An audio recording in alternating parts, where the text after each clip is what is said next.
posiciono os eletrodos no paciente e o que é que eu posicionar. Prosseguindo para a parte mais prática agora, como é que eu posiciono os eletrodos no paciente e o que é que eu posicionar errado pode gerar no eletro. Vamos ver isso bem direitinho.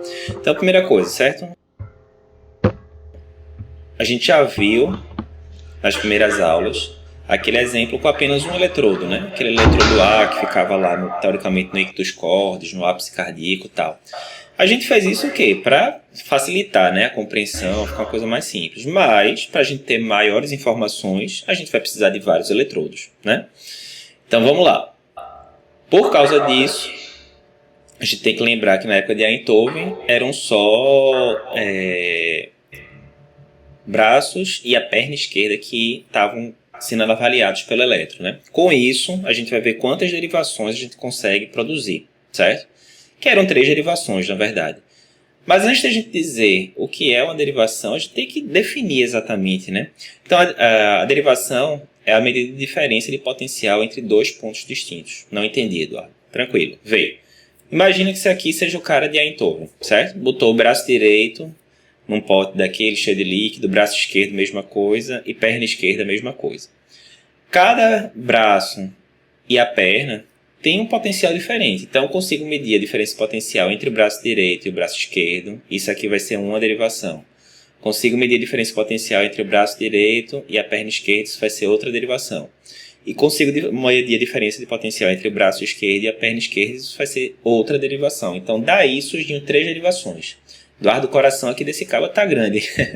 Tá batendo no umbigo quase. É porque eu botei bem grande aqui para facilitar a animação na sequência. Aí vê, a Einthoven chegou e chamou essa derivação aqui, que mede a diferença potencial entre o braço direito, que ele chamou de negativo, e o braço esquerdo, que ele chamou de positivo, como derivação número 1, ou D1. A diferença de potencial entre o braço direito, que persistia como negativo, e a perna esquerda, ficou chamando como derivação 2, ou D2. E a diferença potencial entre o braço esquerdo e a perna esquerda ficou como derivação 3. Vai dar que negócio estranho, porque vê, aqui o braço esquerdo era negativo e o braço direito era positivo, em D1. Mas quando a gente vai para D2, o braço esquerdo é negativo e a perna esquerda é positiva. Isso é a gente que define quem é positivo e quem é negativo. Não tem muito mistério não. Com isso aqui ele formava uma coisa chamada que era triângulo de Einthoven. Isso tem algumas repercussões eletrofisiológicas, mas a gente não vai falar agora não. O fato é que, vê, tem uma derivação que vem daqui para cá, uma que vem daqui para cá e uma daqui para cá. Primeira coisa que a gente consegue fazer é jogar essas derivações todas para cima do coração. E aqui vai ficar um efeito especial. Legal. Ó, joguei aqui a derivação 1. Joguei aqui a derivação 2 e joguei aqui a derivação 3. Então, vê, com essas 3 derivações aqui, eu já consigo dar uma mapeada neste eixo aqui frontal, né? Como se eu estivesse cortando o paciente desse mesmo jeito aqui, né? Passando uma serra aqui, filme de Quentin Tarantino, passando a serra aqui nesse sentido aqui frontal, seccionando o paciente assim, eu conseguiria essas 3 derivações, isso tudo só com o que Einthoven inventou, que era ali isso daqui, certo? Então, com Einthoven, 1900 e bolinha, a gente já tinha isso. Beleza. Vamos para frente. Mas na prática, como é que eu faço? É assim hoje em dia ainda, botar num balde e tal? Não é, né? Lógico. Então, hoje em dia, como é que é? Eu tenho os eletrodos, né? Esses aqui que estão em azul, que são 6, a gente coloca no tórax do paciente, a gente vai ver daqui a pouco o posicionamento. E esses aqui coloridos a gente coloca nos membros dos pacientes. Como é que eu faço para saber qual é qual? Aí tem uma regrinha, né, mnemônica. Aqui, ó, vermelho no braço direito, amarelo no braço esquerdo e assim por diante. Eduardo, uma dúvida. A Einthoven eram 3 eletrodos só. Aqui tem 4, tem um preto. Esse preto aqui é o aterramento. É o fio terra que é para diminuir interferência e tal. O mnemônico que o pessoal faz é o seguinte: Brasil do lado esquerdo, né, do peito, que é onde está o coração, seria o time principal, e do lado direito o clube local, que aí poderia ser Flamengo, qualquer rubro-negro, né? Flamengo, Sport aqui em Recife, Atlético Paranaense, enfim, se você não torce para esses times não tem problema não, é só para decorar mesmo. As cores mais claras em cima, as cores mais escuras embaixo. Então, vermelho e preto, a cor mais escura preto fica embaixo, a cor mais clara vermelho fica em cima. Amarelo e verde, verde mais escuro fica embaixo, o amarelo fica em cima. Então, com isso, a gente coloca aqui, certo, os 4 eletrodos periféricos, lembrando mais uma vez que o preto não existia na época de Einthoven, mas é o aterramento, basicamente, para diminuir artefatos. E aí vem a pergunta, né? Nada mudou desde Eindhoven? Mudou sim. Vê, com aqueles eletrodos que a gente colocou da época de Eindhoven, a gente só conseguia fazer 3 derivações a princípio, né? Mas aí veio um cara chamado Wilson, e aí teve o pulo do gato. Que era o seguinte, certo? Você estava aqui com os 3 eletrodos que a gente já falou, certo? Um no braço direito, no braço esquerdo, um na perna esquerda. Aí, resumindo, através de uma série de princípios físicos, que eu não vou entrar em grandes detalhes aqui, ele gerava meio que o ponto central entre esses 3 eletrodos, que tendia a ficar aqui mais ou menos no tórax, na área cardíaca. Isso gerava meio que um ponto zero, certo? Derivação não tem que medir a diferença potencial entre um ponto e outro. Aí com isso ele criou meio que um ponto central aqui, certo? Ok, que era um ponto tipo zero. Ou seja, agora como ele tinha esse ponto central, ele conseguia medir a diferença potencial. Tá aqui o coração. Ele conseguia medir a diferença potencial entre esse ponto central e o braço esquerdo. E com isso gerava uma derivação chamada de AVL. Por que AVL? O L de left, né?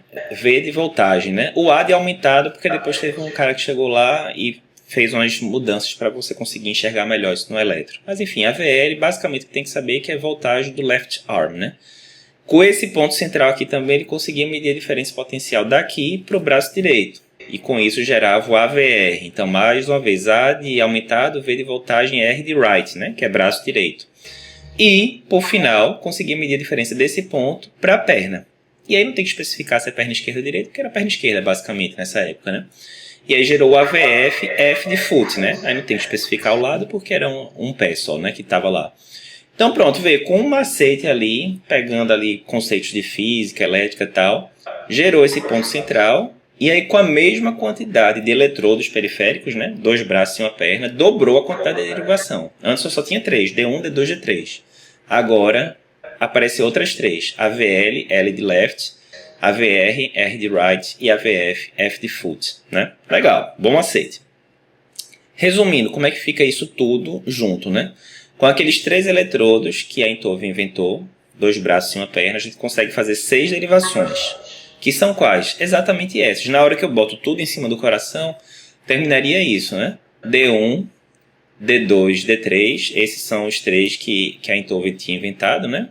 Aqui, D1, D2 e D3. E AVL, AVF e AVR. Aí fizeram esse esquema aqui muito interessante, que jogando todos esses vetores, todas essas derivações em cima do coração, dividia esse campo aqui, que é um campo de 360 graus, né, aqui ao redor do tórax do paciente, em sub-áreas de 30 graus. Então, definiu-se como o D1 sendo zero, certo? O que estava para baixo do D1 era positivo, ou seja, 0. Jogou 30 graus para cá, mais 30. Jogou mais 30 graus para cá, mais 60. Mais 60 vai exatamente onde está o D2. Jogou mais 30 graus para cá, chegou em 90. 90 é exatamente onde está o AVF. Jogou mais 30 graus para cá, dá o D3. Acabou as derivações aqui de baixo. Essas todas são positivas, certo? E as que estão lá em cima são negativas. Aí mesma coisa. 0, jogou 30 graus para cá, menos 30 é onde está a VL. Aí menos 60, menos 90, menos 120, menos 150, sempre indo de 30 graus, aí chegava aqui em AVR, certo? Então o que está positivo para baixo está negativo para cima, enfim, isso aí é convenção, né?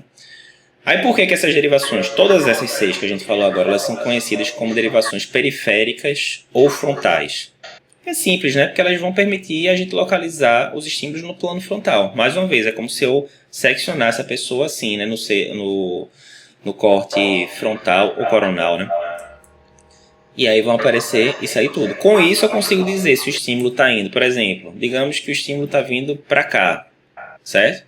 Então eu consigo dizer, porque ele vai ser positivo, por exemplo, em AVL, vai ser negativo porque está se distanciando de D3, vai ser negativo porque está se distanciando daqui de AVR. Então com essas 6 derivações eu consigo dizer se o estímulo está indo para a esquerda, para a direita, para cima ou para baixo. Então, belo negócio, né? Então, resumindo, as derivações do plano frontal elas são criadas, né, por esses eletrodos que a gente coloca nos braços e na perna do paciente. São 6, D1, D2, D3, isso da época de Eindhoven, AVF, AVR, AVL, da época de Wilson. Com essas derivações eu digo se vai para frente, para trás, para a esquerda ou para a direita. O que é que eu não consigo dizer? Se vai para frente ou para trás? Vê, o coração é uma coisa tridimensional, certo? É tridimensional. Desse jeito aqui eu consigo só ver esse plano aqui. Esquerda, direita, cima e baixo. Eu não consigo dizer se vai para frente ou para trás. Aí como é que eu vou ver essas derivações que eu acabei de falar agora no elétrico? Pronto, aqui está o primeiro elétrico que vocês veem no curso inteiro, certo? Então, as derivações são exatamente essas aqui. Aqui, ó, focando, o que está aí em cinza não é importante. O que está importante aqui são justamente essas. Aí está aqui, ó, D1, D2, talvez esteja um pouco pequeno para vocês lerem, mas enfim, acreditem, D3, AVR, AVL e AVF, certo? Dando zoom aqui, agora dá para ver melhor, né? D1, D2, D3, AVR, AVL e AVF. Não esquecer que essas derivações elas estão enxergando a mesma coisa sobre ângulos diferentes, certo? Então, por exemplo, vou pegar aqui, ó, primeiro batimento e segundo, certo? Então, esse batimento aqui é exatamente o mesmo desse, que é exatamente o mesmo desse. Poxa, Eduardo, que negócio estranho. É o mesmo batimento, mas os aspectos são diferentes. Sim, porque D1 está de um lado, D2 está do outro, D3 está do outro. Então, está enxergando a mesma coisa sob óticas diferentes, né? Então, isso aqui é esse exemplo que a gente fala, né, dos fotógrafos, né? As derivações é a mesma coisa do estar distribuindo um bocado de fotógrafo ao longo do tórax do paciente. Mesma coisa, é aquele exemplo do elefante, né? Eu coloco um elefante numa sala. Aí boto uma pessoa de frente para o elefante. O que, é que você está enxergando? Estou enxergando um bicho com tromba, com duas presas de marfim, né? O cara que está atrás está enxergando o quê? Não, estou vendo um rabo fininho, com não sei o que e tal. Então, as pessoas estão vendo as mesmas coisas, o mesmo bicho, mas estão vendo sob ângulos diferentes. Então, se eu quiser ter uma visão tridimensional, eu teria que botar vários fotógrafos fotografando aquela mesma coisa, depois pegar e fazer uma reconstrução 3D. Aqui é a mesma coisa. Eu tenho vários fotógrafos diferentes, que são as derivações diferentes. Elas estão fotografando a mesma coisa sob ângulos diferentes, aí depois eu consigo juntar tudo e gerar uma informação só. Certo? Beleza, por que existem outras derivações? Basicamente por isso que a gente já deu spoiler, né? As derivações do plano frontal, elas vão dizer se vai para frente, ou para a esquerda, para a direita, para cima e para baixo. Não diz se vai para frente ou para trás. Então, para resolver isso, criou-se outras derivações, né? Que são as derivações que a gente coloca no pré-corde do paciente, né? São quantas? São mais 6 agora. Então, V1, V2, V3, V4, V5 e V6. Se a gente fizesse um corte transversal do tórax do paciente, aqui ele estaria deitado com a barriga para baixo, né? Tá a coluna aqui atrás, o externo aqui na frente. Então, seria V1, V2, V3, V4, V5 e V6. Eduardo, mas como é que eu faço para posicionar isso? V1 e V2 ficam no quarto espaço intercostal. Então tem que contando, né? Primeiro, segundo, terceiro, quarto. Chega no quarto espaço intercostal. V1 fica no par external direito. V2 fica no par external esquerdo. Então pega o externo, logo do lado, quarto espaço intercostal, coloca. Depois, todas as outras do V4, V5 e V6, V3 não, vão ficar no quinto espaço intercostal. Beleza. E o V4 fica na linha hemiclavicular esquerda. Você pega aqui a clavícula, divide, né, visualmente mesmo, na metade, desce, quando chegar lá no quarto espaço intercostal vai ser o V4, certo? Beleza. O V3 vai ficar entre o V2 e o V4, não tem uma posição tão bem definida não. Bota o V2, bota o V4, o V3 vai ficar no meio. Aí o V5 vai ficar na linha axilar anterior, no quinto espaço intercostal, e o V6 vai ficar na linha axilar média, no quinto espaço intercostal. Então, basicamente é isso. Bota o V1 e o V2. Depois, olha, o linha clavicular, acho quinto espaço intercostal, bota o V4. O V3 fica no meio dos dois. E o V5 e o V6 vai ficar na mesma altura do V4, mas, respectivamente, na linha axilar anterior e na linha axilar média. Beleza.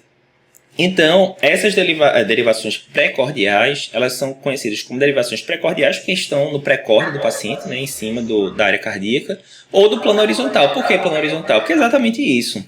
É como se a gente estivesse cortando o tórax desse jeito, né, horizontalmente, né? Então, com isso, a gente vai conseguir dizer se o estímulo está indo para frente, para trás e assim por diante. Juntando tudo, então, a gente teria isso, certo? As derivações periféricas, D1, D2 e D3, lá da época de Einthoven, AVF, AVL e AVR, que o Wilson que desenrolou, e depois V1, V2, V3, V4, V5, V6, que surgiram depois, que são as precordiais, né? E aí, como é que eu faço para definir se o estímulo está indo para frente ou para trás? É super tranquilo, é só olhar V1. Vê, o V1 está aqui na frente, né? Mais uma vez, isso aqui é a coluna do paciente, aqui é o externo. O V1 está aqui na frente. Então, se eu tiver um estímulo que corre para trás, ele vai ser o quê? Vai ser negativo em V1. Na hora que eu olho o V1, está aqui, ó, V1 QRS totalmente negativo. Esse é o normal em adulto, né? Já se eu pego um estímulo que está indo completamente para frente, ele vai ser o quê? Vai ser positivo em V1. Está aqui o exemplo, certo? Então, como é que eu faço para definir se o estímulo elétrico está indo para frente ou para trás? QRS é positivo, eu botei em vermelho aqui porque em adulto isso não é o normal, o estímulo está indo para frente. Está aqui o exemplo, ó. O V1 está aqui especificamente, nesse canto aqui. Ó. Já se o QRS, está ali o destaque, né? Já se o QRS estiver negativo e está aqui em verde porque em adulto é o esperado, o estímulo está indo para trás. Aí eu olho ali para V1, V1 completamente negativo. Última dica aqui para a gente pensar em eletrodos e como é que eles podem estar mal posicionados. Duas dicas, na verdade. Primeiro, como é que eu posso suspeitar que os eletrodos pré-cordiais estão mal posicionados? Aí basta saber o padrão normal, certo? O padrão normal é esse, vejam, V1 até V5, V6, a onda R ela vai crescendo lentamente até que ela chega na voltagem máxima. Isso pode ser V4, pode ser V5, pode ser V6, comumente é V5. Então acontece isso, ela vai crescendo paulatinamente, certo? Veja um exemplo normal. As derivações pré-cordiais são essas aqui, ó. Então R bem pequenininho, um pouco maior, bem maior, aqui a voltagem máxima vai ser V4, depois um pouco menor V5, um pouco menor V6. V6 geralmente não é a maior voltagem não, costuma ser mais V5, às vezes V4. Então, aqui de boa, nada demais. Fugiu disso, eu penso em artefato. Vê só esse daqui, ó, V1, uma onda R bem ampla, tudo bem. Aí depois V2 pequenininha, V3 um pouco maior do que V2, V4 aí ficou bem maior, beleza. Aí V5 ficou praticamente negativo, que é RS, né? Onda R bem pequenininha e depois volta a crescer. Não faz sentido, ó. Tá, aumentando, diminuiu, aumentou, não faz sentido. Então aqui o que aconteceu? Trocaram esse V5 com esse V1, certo? Então tá estranho, não tá o esquema normal. Mesma coisa aqui, vamos lá, V1, ó. V1 com a onda R pequena, aí V2 com a onda R muito grande, depois V3 pequena, de novo, maior do que o V1, mas muito menor do que o V2, estranho, V4 grande, V5, mesmo tamanho de V4, e aí V6, uma bem pequenininha. Então aqui o que aconteceu? Trocaram o V2 com o V6. Vê se faz sentido, ó. R pequeno, R, se isso aqui fosse o V2, né? Que seria o correto. R praticamente o mesmo tamanho do V1, um pouco maior em V3, bem maior em V4, mesmo tamanho basicamente em V5, quase que o mesmo tamanho em V6, né, que deveria ser o V2. Aqui trocaram, né? Então, para se ligar que os eletrodos pré-cordiais estão mal posicionados é isso, é ver se a progressão da onda R está acontecendo normalmente. Outra coisa que você tem que pensar em relação ao artefato é a diferença entre destrocardia e mau posicionamento eletrodo. Aí vamos lá. Qual o pulo do gato para pensar em destrocardia pelo eletro? O pulo do gato é o seguinte. Primeiro, destrocardia é o quê? O coração, não, isso aqui é uma radiografia, certo? Em PA. Normalmente, a área cardíaca, todo mundo já viu um raio-x, o coração está aqui do lado esquerdo, seria o esperado. Na destrocardia acontece o contrário. O ápice do coração está virado para o lado direito, certo? Aí o que acontece? Eu vou botar os eletrodos aqui, né? Vê só. V1, V2. Eu nem contei os espaços intercostais, talvez eu esteja botando muito baixo aqui. Mas enfim, só a título de curiosidade. V1, V2, digamos que seja aqui V4, V5, V6 e o V3 aqui, digamos. O que é que vai acontecer? O coração deveria estar aqui, mas não está para o outro lado. Ou seja, o que é que vai acontecer? Em vez da onda R ir aumentando de tamanho até chegar em V5, alguma coisa assim, ela vai diminuir de tamanho, porque não tem coração aqui, ó. Cadê o coração aqui? Não está. Então você vai ter um negócio totalmente diferente. Além disso, o D1 de dado, né? Lembra, ó, a derivação D1 ela vai ver a diferença de potencial do braço esquerdo para o braço direito. Correto? Aqui, como o coração está virado para esse lado, a despolarização dele, do ventrículo esquerdo, vai ser nesse sentido. Ou seja, vai vir tudo negativo em D1, porque D1 está no sentido contrário ao que a gente está vendo aqui. A despolarização do átrio também vai estar apontando aqui para baixo. Ou seja, o grande macete para pensar em destrocardia é isso aqui. É estar tudo negativo em D1, onda P, QRS, onda T, e você tem QRS negativos em pré-cordiais. Vê só, aqui, ó. D1, tudo negativo, onda P negativa, QRS negativa, onda T negativa. Eu olhei isso, eu tenho duas hipóteses. Uma hipótese é deixocardia, a outra hipótese é ter trocado o eletrodo principalmente o braço direito com o braço esquerdo. Aí o que é que eu vou fazer? Eu olho aqui para as precordiais. A progressão da onda R está normal de precordial, ó. Uma R pequena, R minúscula, R muito pequena, pequeniníssima, diminuindo de tamanho, praticamente ausente. Ou seja, o coração não está do lado esquerdo, o coração está do lado direito, na verdade. Deu para entender isso? Ó, voltando, né? Isso aqui é bem importante ficar claro. Então, ó, vamos lá. Vou chutar aqui, certo? V1, V2, V3, V4, V5, V6, certo? Se o coração tivesse aqui como é o esperado, certo? O que é que você ia ver? À medida que fosse vindo para cá, a onda R ia ficar cada vez maior, até chegar na máxima amplitude ali por V5. Contudo, não, o coração está do outro lado. Como o coração está do outro lado, é óbvio que à medida que eu vou me distanciando do coração, a amplitude da onda R vai ficando cada vez menorzinha, certo? Além disso, como a gente já falou, digamos que o coração estivesse para cá, certo? Normal. Então, o D1, na verdade, ele estaria vendo a diferença desse braço com esse braço, né? Nesse sentido. Então, se eu tenho a despolarização do átrio e do ventrículo vindo nesse sentido, na hora que a gente joga ali essa derivação aqui em cima, era para estar tudo positivo, onda P e QRS, como a gente vê. Aqui vai estar ao contrário, porque está tudo invertido, certo? Então, está aqui. Como é que eu faço para confirmar que isso aqui é uma deixocardia? Eu posso inverter tudo. O que antes estava V1, V2, V3, V5, V6 até aqui do lado esquerdo, eu jogo para o lado direito. E tudo que estava aqui, o que deveria estar no braço direito, eu jogo para o braço esquerdo e inverto. Inverto tudo do eletro. Na hora que eu fiz isso com esse paciente, ó, ficou um eletro normal. Ó. Onda P, QRS, T positivo em D1, normal.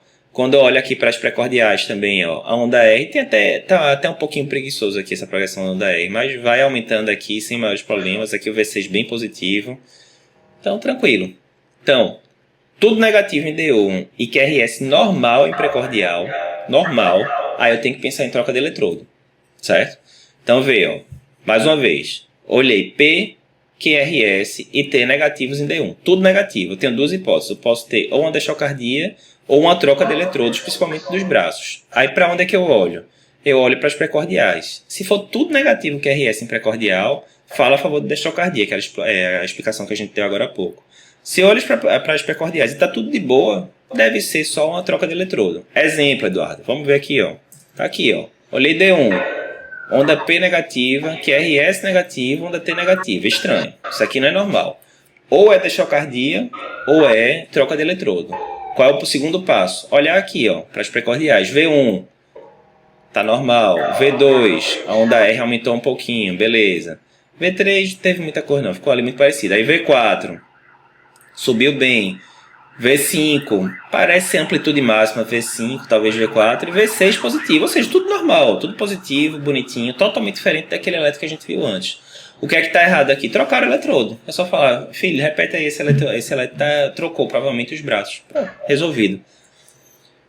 Então, com esse sumário aqui de eletrodos, agora chegou a hora de vocês praticarem. Então, a gente vai mostrar alguns exemplos e perguntar: está bem posicionado o eletrodo? Não está? Por que motivo? Para você ganhar confiança na prática e não errar isso quando for ver lá no pronto-socorro, na emergência, no ambulatório. Fica ligado.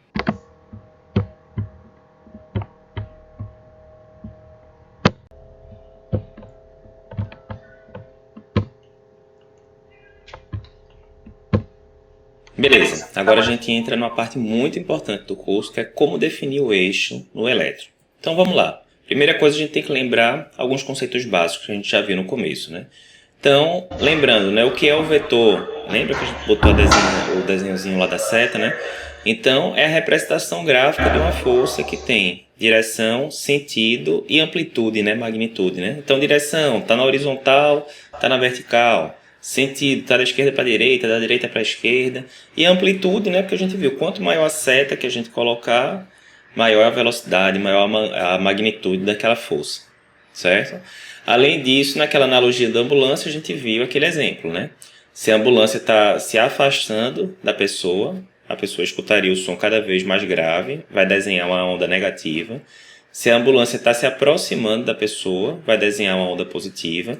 E se ela está passando a 90 graus, veja, a pessoa está nesse sentido, a ambulância está nesse sentido, está a 90 graus um do outro. E inicialmente ela vai se aproximar, vai desenhar uma onda positiva. E depois ela vai se afastar, vai desenhar uma onda negativa. Um conceito novo aqui que a gente pode chamar essa onda aqui, que tem duas fases, uma positiva e uma negativa de igual amplitude, de isodifásica. Como assim, Eduardo? Vê, difásica, duas fases, uma positiva e uma negativa. Podia ser uma negativa e uma positiva, tanto faz. E iso, se você for lembrar lá da matemática, né? Triângulos isósceles, aqueles negócios, iso é igual, né? Então quer dizer que são duas fases de amplitude igual, vê, ó. Uma positiva, uma negativa, é mais ou menos a mesma altura, né? A positiva e a negativa. Ou seja, quando eu tenho isso daqui, uma onda isodifásica, quer dizer que está passando a 90 graus daquele observador. O observador, o olho dele está olhando aqui para cima e a ambulância está passando nesse sentido aqui, perpendicular. Então, se a gente fosse transferir isso para o eletrocardiograma, a mesma coisa, certo? Digamos que o impulso elétrico aqui tivesse vindo aqui da direita para a esquerda do paciente, né? O paciente está olhando para mim. Então, esse eletrodo aqui que estaria no ombro direito escreveria uma onda negativa, porque está se afastando aqui. Como está se aproximando do eletrodo B, vai ser uma onda positiva. E esse eletrodo C aqui, inicialmente, ele estaria se aproximando e depois ele estaria se afastando. Então, daria uma onda positiva, uma onda negativa, ou seja, uma onda isodifásica, né? Beleza. A gente já viu que os eletrodos que a gente vai colocar no paciente, para que eles servem? Para dar visões diferentes da mesma coisa. É o exemplo do elefante. Uma pessoa está olhando a tromba, outra pessoa está olhando o rabo, outra pessoa está olhando o corpo. Então, colocando várias pessoas, vários observadores em locais diferentes, eu vou conseguir observar aquele elefante de uma forma tridimensional. Porque a foto é bidimensional, né? Vão me dar um pedaço de papel bidimensional, mas o objeto é tridimensional. Então, aqui é a mesma coisa. O coração que está aqui no meio é tridimensional, então esse cara vai ver uma coisa, esse outro vai ver outra, esse outro vai ver outra. E na hora que eu junto a fotografia tirada por cada um deles, eu consigo enxergar o coração melhor. Mesmo conceito, se o estímulo elétrico está se aproximando do fotógrafo, que é o eletrodo, né? Se está se aproximando do eletrodo, onda positiva. Se está se afastando, onda negativa. E se está passando a 90 graus, veja, o campo de visão desse cara está aqui, na horizontal. O estímulo está passando aqui na vertical, então está a 90 graus um do outro. Então vai fazer essa onda aqui isodifásica. Primeiro positiva, porque está se aproximando dele, e depois negativa, porque está se afastando. Conceito crucial agora, para a gente entender essa questão do eixo, que é o conceito de M-campo. Como é que é isso? Imagina que eu estou aqui, certo? Com várias derivações e tal. Digamos que eu fosse pegar essa derivação D1 exclusivamente, certo?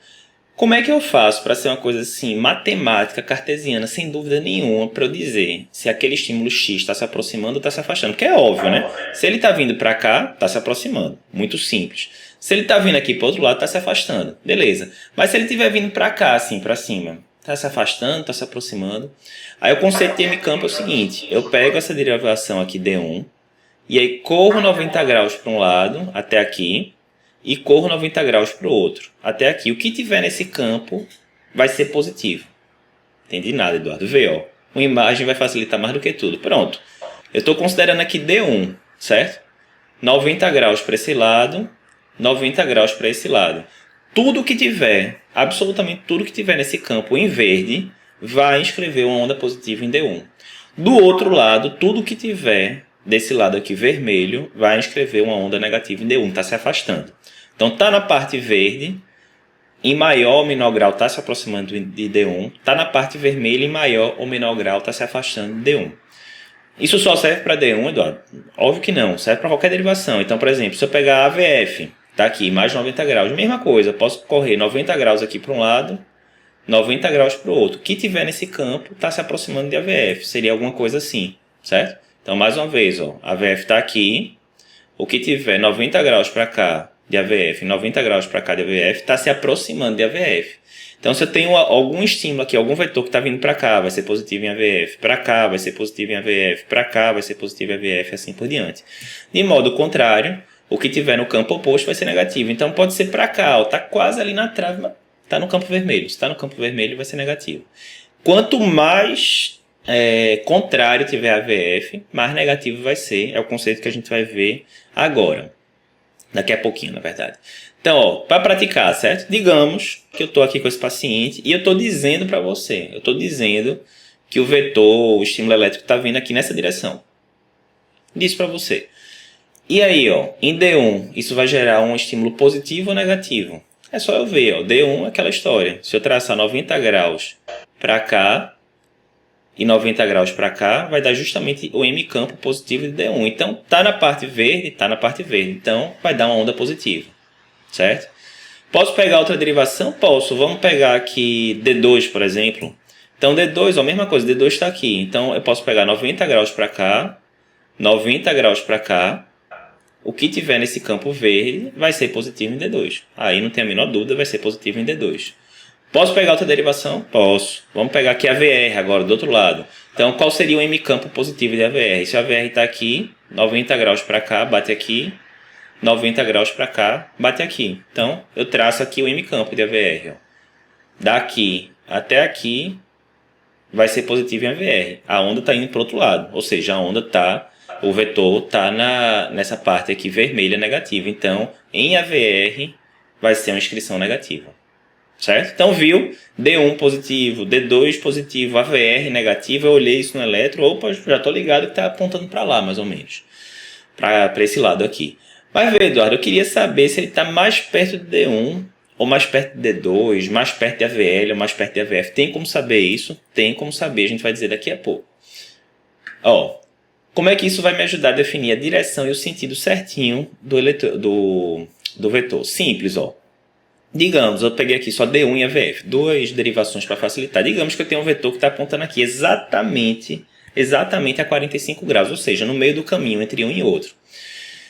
Se ele está aqui para baixo, ele está no M campo positivo tanto de D1 quanto de AVF. Foi o que a gente acabou, esse exemplo que a gente acabou de citar agora.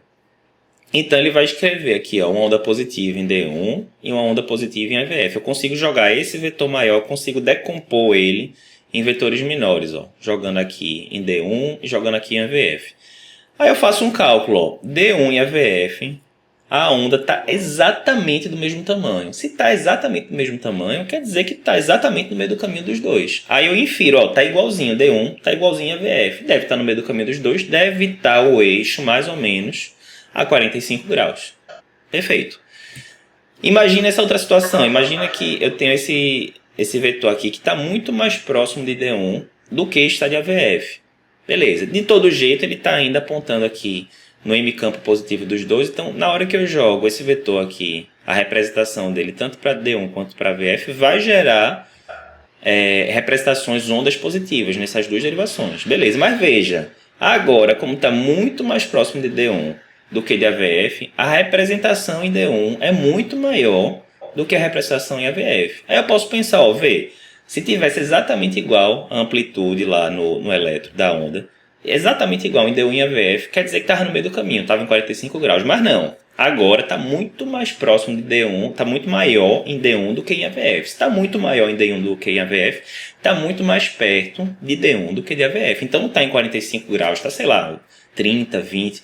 Eduardo, é crucial eu saber se está apontando para 20, para 15. Sinceramente, não é. 99% das vezes não é. Você tem que ter mais a noção. Não, está mais perto de D1. O eixo está mais próximo de 0 grau, né? Que é o D1. Mais 20, alguma coisa do tipo, digamos.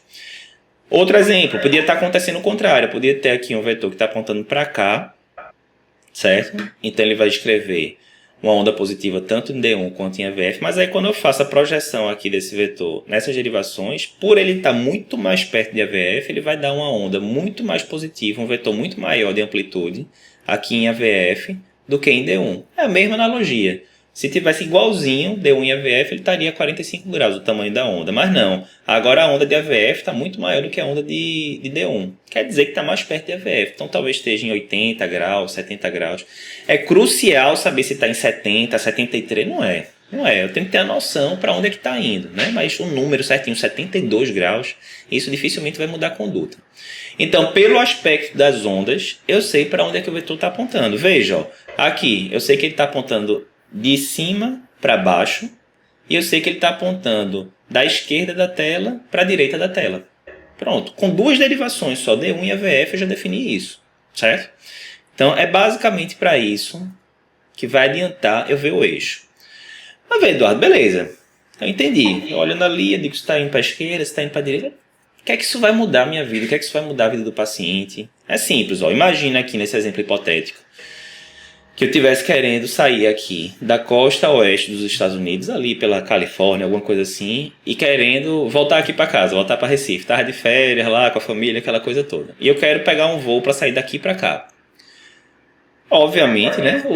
O avião não tem porque ir fazendo muita curva e tal. Vai ser mais ou menos uma linha reta daqui para cá. Ou seja, o eixo do avião vai ser para cá, né? Apontando de cima para baixo, da esquerda para a direita. É mais ou menos isso. Então, estaria apontando ali, digamos, 45 graus, alguma coisa do tipo, certo?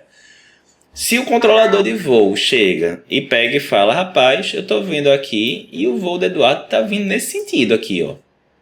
Tá vindo aqui da esquerda para a direita, mas na horizontal. Tá indo ali para Portugal, alguma coisa do tipo. Ou seja, bronca, né? Saindo dos Estados Unidos, essa confusão toda aí e tal. Será que sequestraram o avião? Bronca. Vou me preocupar logo. Não faz sentido tá indo no sentido horizontal.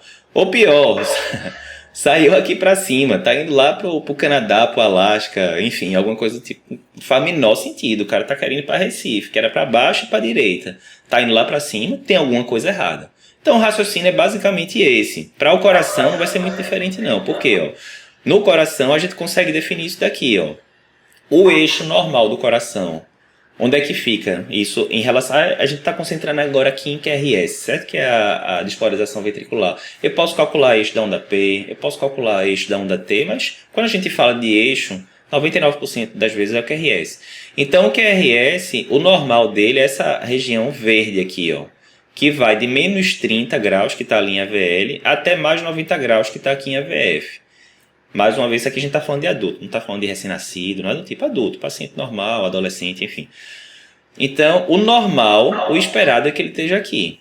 Se ele vier para cá, para esse quadrante aqui, a gente diz que o eixo está desviado para a direita. Certo? Se ele estiver aqui nessa parte vermelha, a gente diz que o eixo está desviado para a esquerda. A gente vai ver o que é que poderia causar isso daqui a pouco. E se ele estiver aqui nessa região amarela, é um desvio extremo do eixo.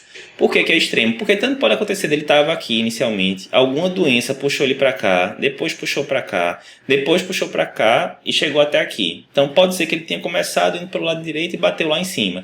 Do mesmo jeito, podia ser que ele estivesse aqui normal, aí alguma doença, hipertrofia do ventrículo esquerdo, o que é que seja, puxou para cá, depois puxou para cá, até chegar aqui. Então a gente chama de desvio extremo do eixo, porque é meio que o contrário do que deveria estar, e tanto ele pode vir pela direita quanto vir pela esquerda, enfim.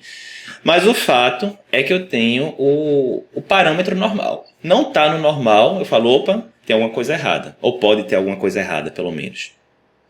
E por que o eixo fica entre menos 30 e mais 90? Para não decorar. Vê, a gente está falando de QRS. Está falando de QRS, está falando de ventrículo. Lembra que a gente falou que a despolarização do ventrículo tem mais ou menos 3 fases, né? Que a gente pode responder, pode representar aqui por esse vetorzão. Esse daqui que é a despolarização do septo, que é essa parte aqui, né?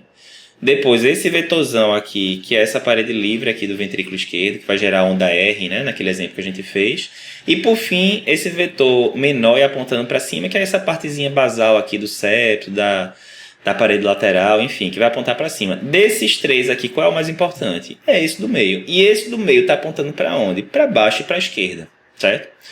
Então, tem livro que bota que o normal é de 0 a 90. A maioria, incluindo a diretriz brasileira, bota de menos 30 a 90, certo? Mas é por isso. É porque a maior parte da massa ventricular esquerda, essa daqui que está na parede livre, ela vai arrastar para essa parte verde aqui que a gente viu. Ok? Beleza.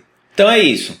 O que é que poderia causar desvio do eixo? Por exemplo, hipertrofia do ventrículo direito. Tem alguma doença que o ventrículo direito começa a hipertrofiar. Na hora que ele começa a hipertrofiar, ele começa a puxar o eixo do coração mais para essa parte aqui. Então vai dar o desvio para a esquerda. Do lado contrário, se eu tenho uma hipertrofia do ventrículo esquerdo por uma hipertensão muito mal controlada, tal, o ventrículo esquerdo começa a puxar cada vez mais para cá, até que pode chegar nessa região aqui vermelha. E assim por diante. Aí uma dúvida, eixo de QRS normal. Fala, pronto, beleza. Ela está normal. Lógico que não. Isso aí é apenas um dos 20, 30 passos que a gente tem que ver para interpretar um eletrocardiograma. E fica tranquilo que a gente vai ter uma aula só de roteiro. Ó, o primeiro passo é esse, o segundo passo é esse, o terceiro passo é esse. Então fica tranquilo que você vai treinar isso bem direitinho, certo? Mas isso é só um passo. Ah, o eixo do QRS está normal, segue para o próximo passo. O eixo do QRS está alterado, está desviado para a esquerda, está desviado para a direita. Opa, já encontrei alguma coisa aqui que não está fisiológico. Vamos ver o que é que justifica.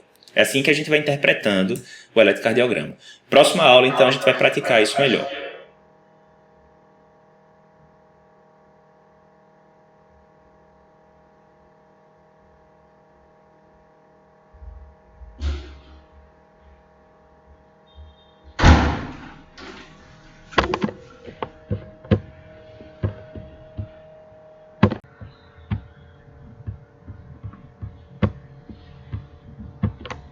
Beleza, então essa é uma das principais aulas desse primeiro bloco de eletronormal. Como é que eu faço para definir certinho o eixo do QRS? A gente vai começar pelo primeiro passo. O primeiro passo para definir o eixo do QRS é definir a derivação em que o QRS é isodifásico. Mais uma vez, a gente pode calcular eixo de onda P, de onda T, de tudo, mas normalmente quando fala de eixo, fala de QRS. Se alguém perguntar para você qual o eixo aí no eletro, sem falar nada, você já subentende que é o eixo do QRS. Então, eu vou procurar qual a derivação que o QRS é isodifásico. Por que isso? A gente já explicou o conceito. Na hora que a onda está se aproximando, o vetor está se aproximando do eletrodo, vai deflagrar uma onda positiva. Na hora que está se afastando, vai deflagrar uma onda negativa. E quando ele está passando a 90 graus em perpendicular ao eletrodo, ele vai dar uma onda isodifásica, ou seja, positiva e negativa. Pode ser negativa e positiva, dependendo do sentido, enfim. Mas normalmente positiva e negativa. E de mesma amplitude, certo? Então isso aqui é importante. Então vamos ver aqui um exemplo. Olhei aqui para esse eletro, está aqui D1, D2, D3, AVR, AVL, AVF e aqui V1 até V6, certo? Então, inicialmente esqueça essas derivações aqui de baixo, vou focar nessas aqui de cima, né? Que eu estou vendo o plano frontal, que está cortando o paciente assim. Qual é que está isodifásica? É D1? Não, D1 está totalmente positivo. É D2? D2 está totalmente positivo. É D3? Totalmente positivo. É AVR? Totalmente negativo. É AVL? Gostei, ó. A AVL tem uma partezinha positiva aqui, uma parte negativa aqui, é de mesmo tamanho. Por enquanto, estou escolhendo ele. É AVF? Não. AVF é totalmente positivo. Então, de fato, é isodifásico em AVL. Primeiro passo, eu concluí. E aí a dica é essa, né? Se eu tenho uma onda ou um complexo, né, QRS, que é isodifásico em uma determinada derivação, quer dizer que ela está perpendicular, ela está a 90 graus daquela derivação. Já aprendi alguma coisa. Então, para saber onde é que está apontando o eixo, é só ver as outras derivações. Como assim? Vê, voltando ao exemplo, a gente viu que está isodifásico em AVL, é um fato.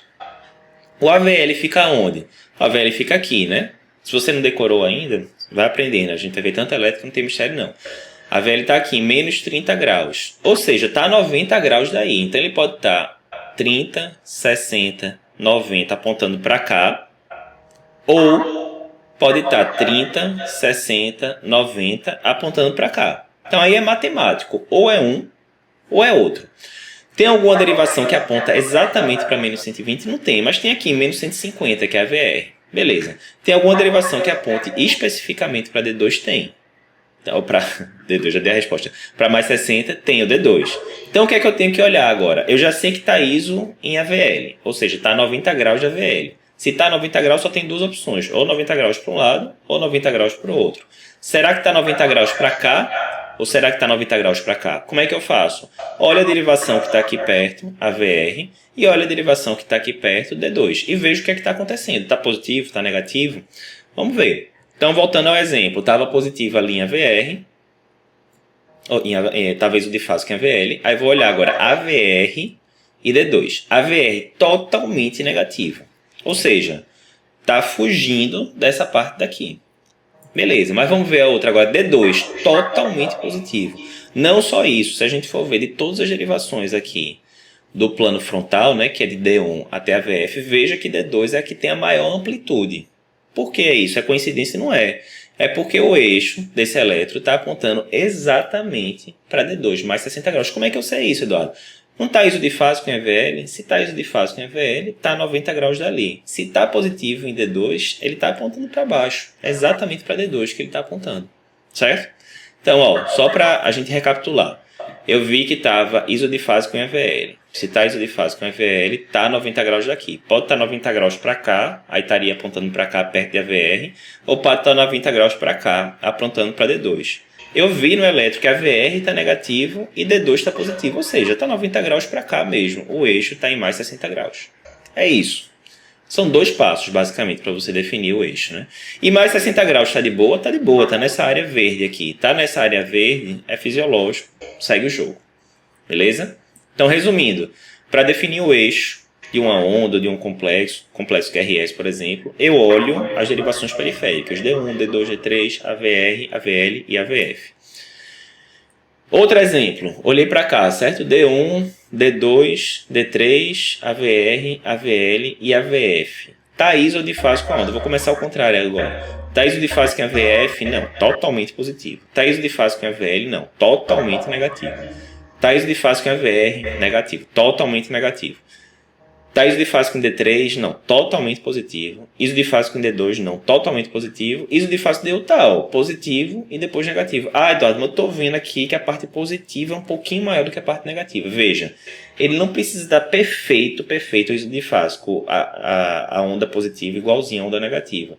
Você vai procurar o que está mais isodifásico, certo? O que está mais positivo e negativo. E dessas 6 derivações aqui, não tem dúvida. O que está mais isodifásico realmente é D1. Primeiro passo concluído.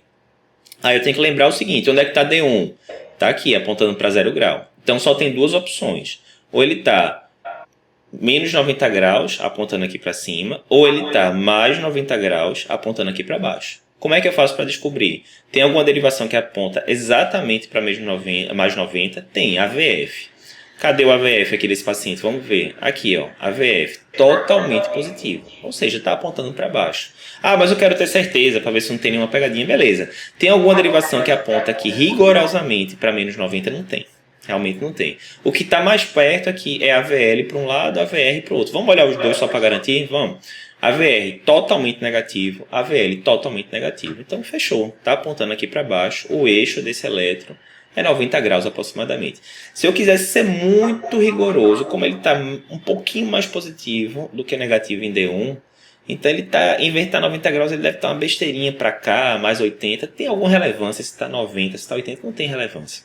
O importante é que está fisiológico, porque de menos 30 a 90 está verde aqui, é fisiológico. Então, se está em 90, se está em 82, se está em 78, é tudo zona verde, é tudo normal, segue o jogo.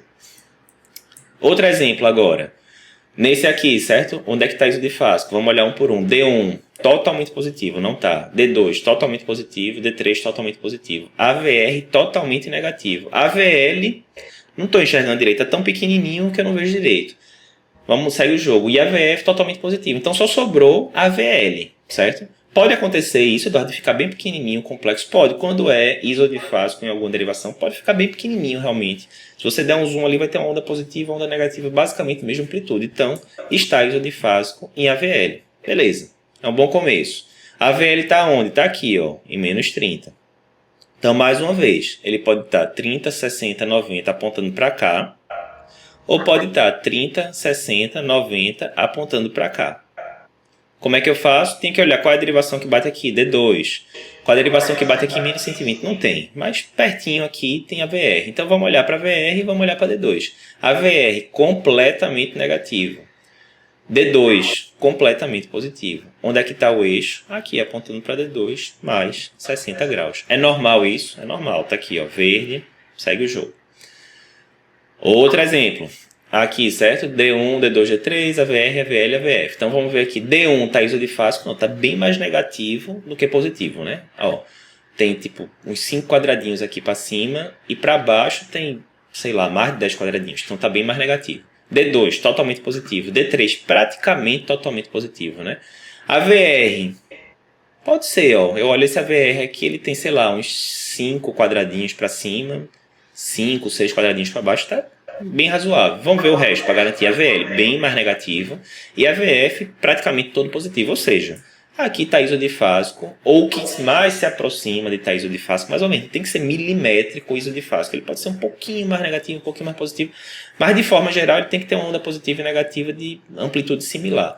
Então está isodifásico em AVR. AVR está onde, Eduardo? Confundi. Não estou lembrando daqui, está aqui, ó, em menos 150. Ou seja, ele pode estar 30, 60, 90 apontando para cá, para mais 120. Ou pode estar 30, 60, 90 apontando para cá, menos 60. Tem alguma derivação que esteja menos 60 cravado? Não tem, mas tem a VL que está pertinho. Então vamos olhar a VL. E tem alguma derivação que esteja apontando aqui para mais 120? Tem D3. Então vamos olhar aqui para D3. Ó. D3 bem positivo. Bem positivo. E para garantir, vou olhar para a VL aqui, a VL totalmente negativo, praticamente. Né? Então está apontando para cá, mais 120 graus. É de boa isso? Não. Aqui está alterado. Aqui caiu nessa região azul, tem um desvio do eixo para a direita. O que é que pode causar isso? A gente vai ver vários exemplos depois, mas a causa mais simples de pensar é hipertrofia do ventrículo direito. Né? O ventrículo direito tende a puxar para o lado dele, para o lado direito. Então, está alterado isso. Outro exemplo. D1, D2, D3, AVR, AVL, AVF. Vamos ver aqui D1 totalmente positivo, D2 e D3 totalmente negativo, AVF praticamente totalmente negativo, AVL totalmente positivo, mais uma vez vai cair em AVR aqui, ó. AVR tem uma parte negativa, uma parte positiva, amplitude mais ou menos igual. Então, isodifásico em AVR, esse é o primeiro passo. Aí eu tenho que lembrar, a VR está onde? A gente acabou de ver no exemplo anterior, né? Está aqui, em menos 150. Então, duas opções. Ou ele está 90 graus para cá e estaria apontando para D3, ou ele está 90 graus para cá e estaria apontando para menos 60. Então, eu vou ter que olhar o quê? Menos 60 não tem derivação exatamente menos 60, mas tem menos 30, que é a VL. Vou olhar para a VL e aqui em mais 120 tem D3. Olho para D3. Diferentemente do caso anterior, D3 é totalmente negativo. Não está apontando para cá. Deve estar apontando para o outro lado. Vamos ver a VL. A VL é totalmente positiva. Então, o eixo daqui está mais ou menos ali em menos 60 graus. Está de boa isso? Não está de boa. Está com desvio do eixo para a esquerda. O que é que pode causar isso? Esse paciente tem um bloqueio de ramo esquerdo, a gente vai ter uma aula só de bloqueio de ramo, e aí vai comentar isso lá, certo? Então, resumindo, para definir o eixo do QRS, eu tenho dois passos. O primeiro passo é achar a derivação do plano frontal, né? D1, D2, D3, AVR, AVL, AVF, onde está isodifásico. Encontrei ali, quer dizer que está a 90 graus daquela derivação. Sim, Eduardo, mas está 90 graus para um lado ou 90 graus para o outro. Aí é o segundo passo. Eu vou ter que olhar as outras derivações. Ah, está positivo nesse sentido, está negativo naquele sentido. Então está apontando para cá e assim por diante. Isso que a gente já viu várias vezes. Eduardo, na verdade verdadeira, estou fazendo aqui o curso porque todo mundo tem que saber eletro, mas eu vou fazer ortopedia, patologia. Sinceramente, eu não estou querendo perder tanto tempo para saber se o eixo está apontando para 30, 40, 60. Eu quero saber se está normal ou está alterado. Tem algum jeito de olhar em um segundo e dizer se o eixo está normal? Tem. É o seguinte, eu tenho que olhar para D1 e D2. Como assim? Vê, ó. Não tem o conceito de M-campo que a gente falou lá na aula anterior. O M-campo de D1 é o quê? 90 graus para cá, 90 graus para cá. Então seria um M-campo assim, né? Ou seja, tudo que está nessa região verde vai causar uma onda positiva em D1. E D2, qual é o M-campo de D2? 90 graus para cá, 90 graus para cá. Se eu for superpor esse M-campo, o M-campo de D2 é esse daqui. Você está vendo que a superposição de um campo com o outro é exatamente essa daqui? Preste atenção, ó. Matemática básica, aquela teoria de conjuntos, que eu acho que é a primeira coisa que a pessoa aprende de matemática na escola, né? Eu tenho um conjunto e tenho outro, ó. Vou mostrar de novo aqui, ó. O primeiro conjunto foi esse, o segundo conjunto foi esse. Qual é a interseção deles dois? É exatamente essa região aqui, ó. Daqui até aqui. Tá bonito o desenho, hein? Que, quando eu vou ver aqui, é exatamente essa região em verde. Ou seja, eu olhei para D1 e D2, tá positivo, até pode estar isodifásico, certo? Porque, por exemplo, se tiver isodifásico em D1 e positivo em D2, ele vai estar apontando aqui para mais 90. Mais 90 não é fisiológico? Então, assim, tá positivo, tá isodifásico em D1 e D2, tá de boa. O que não pode estar é negativo, resumindo. Então é isso, QRS predominantemente positivo, ou mesmo isodifásico em D1 e D2, aí é soma, um e outro, o eixo está normal. Vamos ver, Eduardo, não entendi muito bem não. Vê, ó, simples, ó, D1 tá positivo, tá, D2 tá positivo, pronto, fisiológico, acabou, é simples assim. Você vê em um segundo, é porque aqui eu tô tendo que falar ainda, né, mas assim, tô com o olho fechado, olhei, positivo, positivo, fisiológico. É rápido desse jeito. Faz comigo, certo? Vou mostrar o próximo eletro. Em um segundo você me diz se está fisiológico ou não. E aí, conseguiu? Vê, ó. D1, negativo, né? Nitidamente mais negativo do que positivo. D2 está positivo, mas vê, ele tem que estar positivo em um e outro. Aqui ele está negativo em um, acabou. Quebrou a regra do conjunto. Aqui é um eixo patológico, tem doença aí no meio. A gente viu esse eletro agora há pouco, né? Eu estou só mostrando a regra rápida agora. Um segundo de novo, olha para D1 e para D2, só. Foi. E aí? Aí, ó, D1, positivo, boa. D2, negativo, já era. Quebrou a regra. Tem que estar positivo em D1 e D2. Os dois ao mesmo tempo. Então aqui o eixo está patológico. Beleza. Isso foi em relação ao plano frontal, que são aquelas derivações de Einthoven, D1, D2, D3, aquela coisa toda.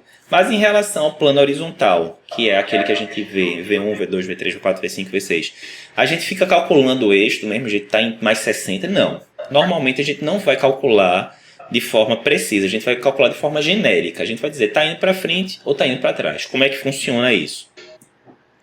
Vê, a gente já viu, né, as derivações do plano horizontal, V1 até V6, elas vão cortar o tórax assim, né, no sentido horizontal.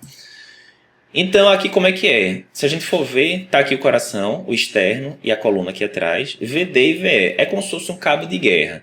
De um lado a gente tem o VE, que é muito mais musculoso, né? Tá como se fosse aquele atleta de halterofilismo e tal. E do outro lado a gente tem o VD, que é muito mais fino, menos massa muscular. É como se fosse uma criancinha ali de 5 anos. Quem é que vai vencer esse cabo de guerra na pessoa normal, no adulto normal? Óbvio que é o halterofilista. Ele vai puxar o vetor. Eu estou com um vetor pequeno para cá, um vetor grande para cá. O vetor resultante vai estar puxando para trás. Esse é o fisiológico. Então, para a gente definir se o eixo no plano horizontal está indo para frente ou para trás, o que é que eu posso fazer? Eu olho para V1. Então, vê, normalmente, quem vai ganhar o cabo de guerra é o ventrículo esquerdo. Se ele vai ganhar o cabo de guerra, e vejam, dá para notar aqui, o ventrículo direito ele é mais anterior, ele está mais perto do externo. O ventrículo esquerdo é mais posterior, ele está mais perto da coluna. Então, se o ventrículo esquerdo é mais musculoso, ele vai ganhar o cabo de guerra e vai puxar para trás o estímulo.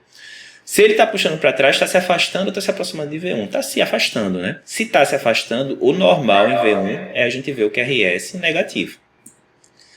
Se por algum acaso, alguma doença, o ventrículo direito começa a ficar hipertrofiado, o exemplo que eu dou nas aulas é sempre aquele negócio. Rocky Balboa, né? Ele viu lá aquela cena, Rocky subindo na escada, não sei o que, começou a malhar, tal, esperou 10 anos, 15 anos, ficou forte, conseguiu ganhar do halterofilista. Então ele ganhou o cabo de guerra agora. O que é que vai acontecer? Ele vai puxar para frente o estímulo, né? Lógico. É cabo de guerra. Um tá puxando para um lado, outro tá puxando para o outro. O VD ficou 15 anos treinando ali, conseguiu ganhar do halterofilista, ele vai conseguir puxar o estímulo aqui para frente. Na hora que ele puxa para frente, vai estar se aproximando de V1. Se está se aproximando de V1, o QRS vai ser positivo. Simples assim. Então, como é que eu faço para definir o eixo do QRS no plano horizontal? Eu olho para V1. O QRS está negativo em V1, como é o caso aqui, está indo para trás o estímulo. Se o QRS é positivo em V1, como é esse exemplo aqui, está indo para frente. Simples assim. Então, aqui nesses casos, ó, olhei aqui, agora eu só quero saber plano horizontal. V1 está aqui em cima, está positivo. Se está positivo, está indo para frente. Se está indo para frente, está alterado. Tem um VD hipertrofiado, alguma coisa do tipo. Eixo para frente. O que é que pode causar isso? O VD hipertrofiado seria a principal causa, né? Hipertensão pulmonar, hipertrofia UVD, estenose pulmonar, hipertrofia UVD e assim por diante. Aqui, olho para V1, esqueço o resto agora, só quero saber de eixo no plano horizontal. Olho para V1, negativo. Tá negativo, tá indo para trás, tá de boa. Agora a gente vai botar um bocado de exercício para vocês treinarem tanto o eixo no plano frontal quanto o eixo no plano horizontal. Vamos lá.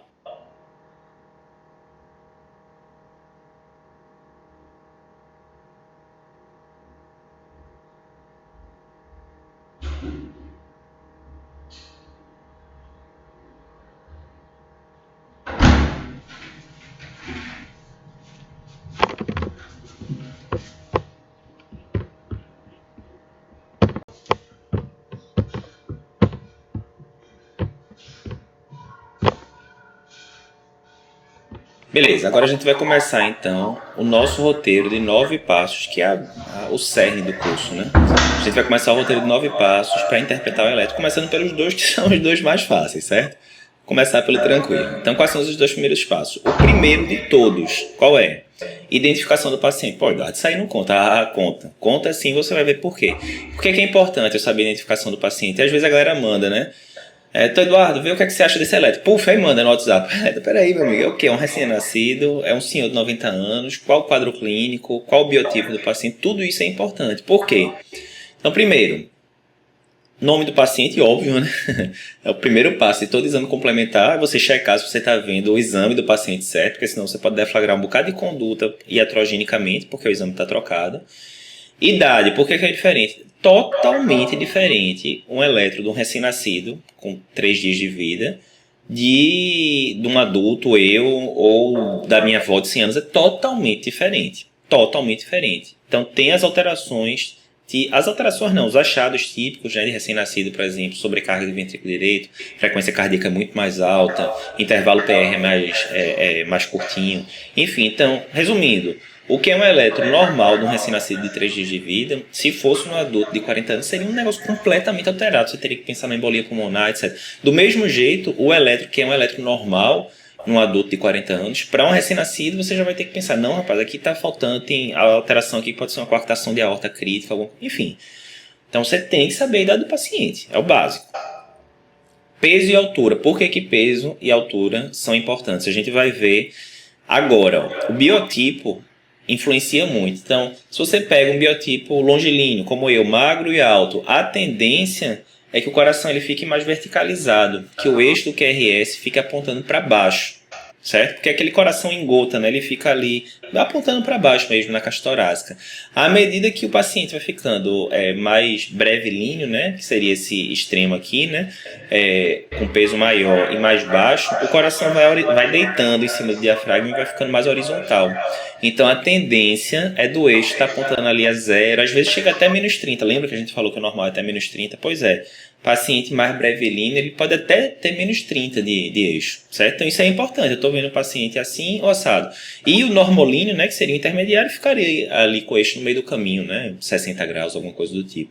Então isso é importante eu saber qual é o biotipo básico do paciente. Não tem que saber certinho, o IMC é de 42,1, eu tenho que saber a noção. Olha, é um paciente brevilíneo, é longilíneo, dá para ter uma ideia já com isso, né? E aí com peso e altura eu consigo ver, né? Outra parte importante é sexo. Ah, Eduardo, que discriminação. Não, veja, porque de fato tem coisas que são diferentes em homem e mulher. A gente vai comentar na parte de sobrecarga de ventrículo esquerdo, mas um exemplo simples aqui. Critério de Cornell que a gente usa para dizer se tem sobrecarga de ventrículo esquerdo. Veja, é diferente. Ó. Em homem, se passar de 28 milímetros, eu digo que é positivo. Em mulher, é muito mais baixo, acima de 20 milímetros alterado. Intervalo QT. Intervalo QT corrigido no homem adulto, a gente vai falar isso depois, mas só para exemplificar, até 450 milissegundos é normal no homem, na mulher até 470 milissegundos, na criança é até 460. Então, como eu estou mostrando aqui, tem vários parâmetros que, a depender da idade, do sexo, vai mudar no eletro. E aí você tem que saber, para você dizer se aquilo está normal, se é esperado, você tem que saber essas características do paciente. E óbvio que o quadro clínico, né? Na parte de discussão de casos, a gente vai mostrar vários casos. Na parte de síndrome coronariana aguda, para você diferenciar se é um supra isquêmico ou não. Então a gente vai mostrar lá, paciente, uma linhazinha, paciente no ambulatório sentindo isso, tem esse eletro. Você acha que isso aí é um supra? Eu já dei a dica que não deve ser, né? Porque o cara está no ambulatório de boa, sintomático, não deve ser um supra isquêmico, né? Mas você vai juntar o aspecto do eletro com o quadro clínico para você chegar num diagnóstico mais embasado, certo? Então é crucial. A identificação do paciente é crucial. Beleza. O segundo passo agora que a gente viu primeiro. O segundo passo é padronização, que também é um parâmetro que muitas vezes passa batido. Eu já fiz erro, todo mundo já fez erro em relação à padronização, porque você pega lá na agonia, tá lá na emergência, alguma coisa, quer resolver logo. Aí vê, não, aqui tá com ataque arritmia, alguma coisa. Quando vai ver, a padronização tá alterada. Ou você diz que tem uma hipertrofia, porque também a padronização tá alterada, a gente vai ver exemplos depois. E se você tivesse demorado ali 1 segundo para ver a padronização num sistema mais cartesiano, primeiro passo, segundo passo, terceiro passo, você tinha desenrolado, certo? Por que os passos vão ser importantes? Eduardo, você hoje em dia, quando vai interpretar um eletro, você vai, primeiro passo, segundo passo, terceiro passo? Sinceramente, a maioria dos casos não. Porque é aquela história de quem está aprendendo a dirigir, certo? Quem está aprendendo a dirigir no começo tem que pensar, né? Eu vou pisar na embreagem com o pé esquerdo. Aí eu vou passar a primeira marcha. Aí depois vou soltando um pouquinho a embreagem, pisando um pouquinho o acelerador. Solto de vez a embreagem, o carro vai comendo. Então você tem que pensar um bocado de processo mental para conseguir sair com o carro. Obviamente, depois de pouco tempo dirigindo, você já não pensa mais nisso. Você passa a primeira marcha e vai-se embora, certo? Então, a mesma coisa, para quem está no começo de interpretação de elétrica, é crucial seguir passo por passo. Depois de algum tempo, aí você já vai numa coisa mais automática. Mas sempre que eu pego um elétrico um pouco mais complicado, eu falo, não, vamos aqui passo a passo para não deixar passar batido nada. Então, é importante isso. Primeiro passo, então, identificação. Segundo passo, padronização. Como é que é esse esquema da padronização, Eduardo? Vê. Vocês já viram, mesmo quem não tinha contato nenhum com a elétrica, já viram que o papel de elétrica é assim. Na hora que eu dou o zoom, eu vejo que tem um bocado de quadradinho aqui. Tem esses quadradinhos pequenos, ó. Aqui 1, 2, 3, 4, 5 quadradinhos pequenos. E tem esses quadrados maiores, que tem 5 por 5 de lado, né? 5 quadradinhos por 5 quadradinhos, né? Se é um quadrado, obviamente, os lados são iguais. Então, o que é que esses quadradinhos... Eles existem aí para quê? Para nada, não. É justamente para lhe dar o parâmetro, certo? Para você poder medir as coisas. Qual é o normal? É esse daqui, ó. O normal é o elétron ter esses parâmetros aqui. 1 milímetro, ou seja, um quadradinho desse mais de 1 milímetro. 1 milímetro equivale a 0,1 milivolt de voltagem, de amplitude. Esse é o normal, é o convencional. Ah, Eduardo, por que não é 0,23? Fizeram desse jeito. É conceitual isso, convenção.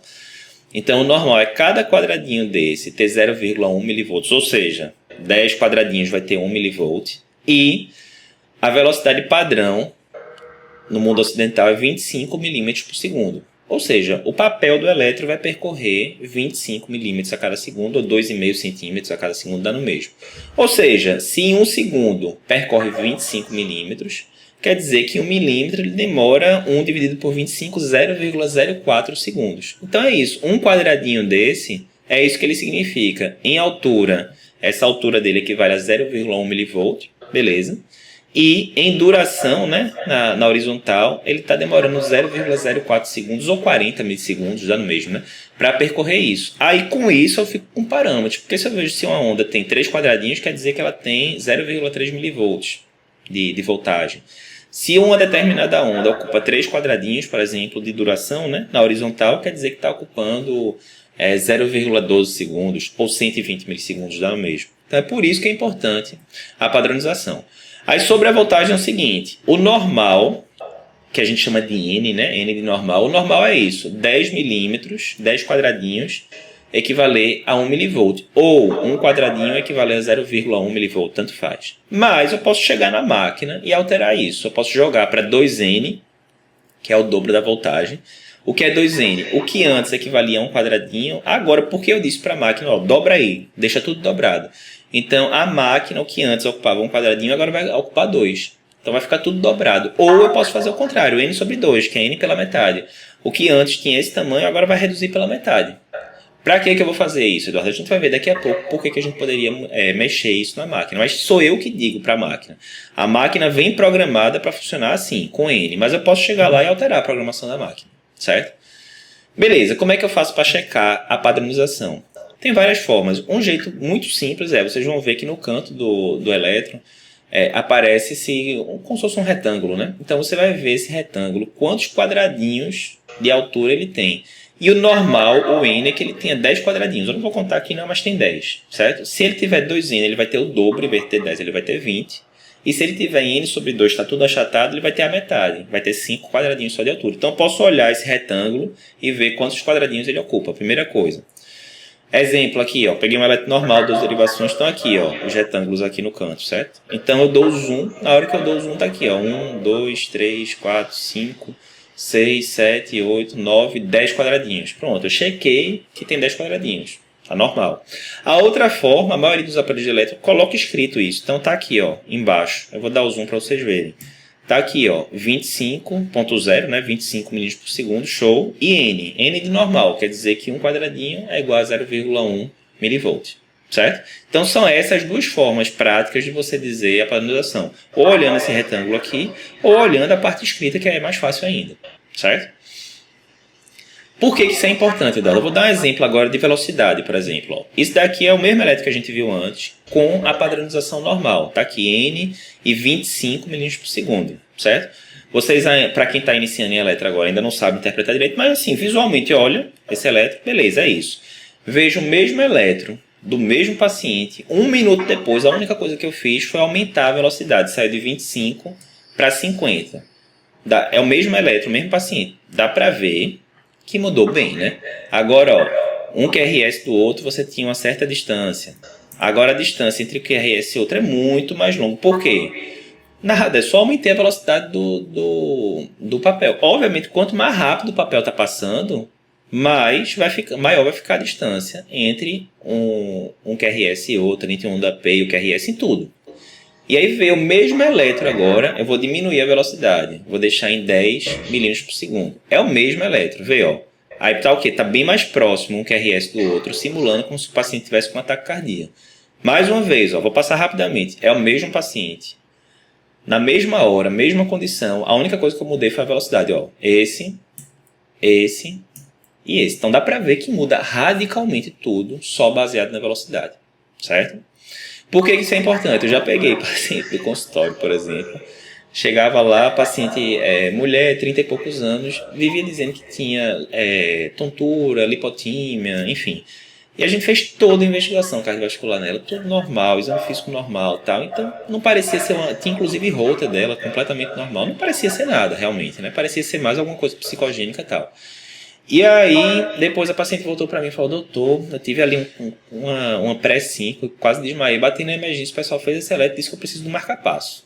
Rapaz, aí você se preocupa logo, deixei passar isso. Acontece, né? Alguma hora vai acontecer, mas você já se penaliza, rapaz, deixei de passar alguma coisa. Deixa eu ver o eletro aí, dona Maria. E na hora que eu vi, era um eletro que lembrava alguma coisa assim, certo? Um QRS bem longe do outro. Resumindo, né? Parecia ser um paciente bem bradicárdio, com uma frequência de 32, alguma coisa assim. Rapaz, que bronca. Aí eu olhei assim, negócio meio estranho e tal. Mas é aquele negócio, entra a emoção na história. Na hora que a paciente fala: olha, disseram que eu preciso do marca-passo. Você já pensa, putz, errei, né? Deixei passar batido, não sei o que, não sei o que. Então, a emoção já entra na jogada e você para de seguir a sua rotina. Aí peguei aqueles eletros de tira para piorar, que são longos, que só... Não segui a sequência. Não segui. Quando eu fui ver, já tava ligando para um amigo meu da arritmia: ó, vamos avaliar aqui e tal, acho que eu comi bola e tal. Quando eu fui ver, 50 milímetros por segundo. Aí na hora que você ia ver a frequência, que era de 32, não era 32, era 64, era tudo normal. Resumindo, era só bronca de padronização, certo? Então, eu já tenho alguma experiência aí, depois de mais de 10 anos de cardiologia em eletro. Mas é isso que eu digo, às vezes até as pessoas que têm alguma experiência já, em alguma situação que entra emoção ali na jogada, não segue a rotina e deixa passar mesmo erro simples. Então, isso aconteceu com todo mundo já, tome cuidado para não acontecer com você, certo?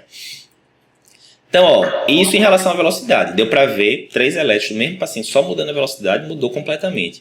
E em relação àquela questão da voltagem, que eu disse, né, que eu posso chegar na máquina e mudar para 2N, N sobre 2, quando é que eu faria isso? Alguns exemplos. Quando é que eu posso ter que colocar metade da voltagem? Ou seja, tudo que era desse tamanho no eletro vai ficar com a metade da amplitude. Por quê?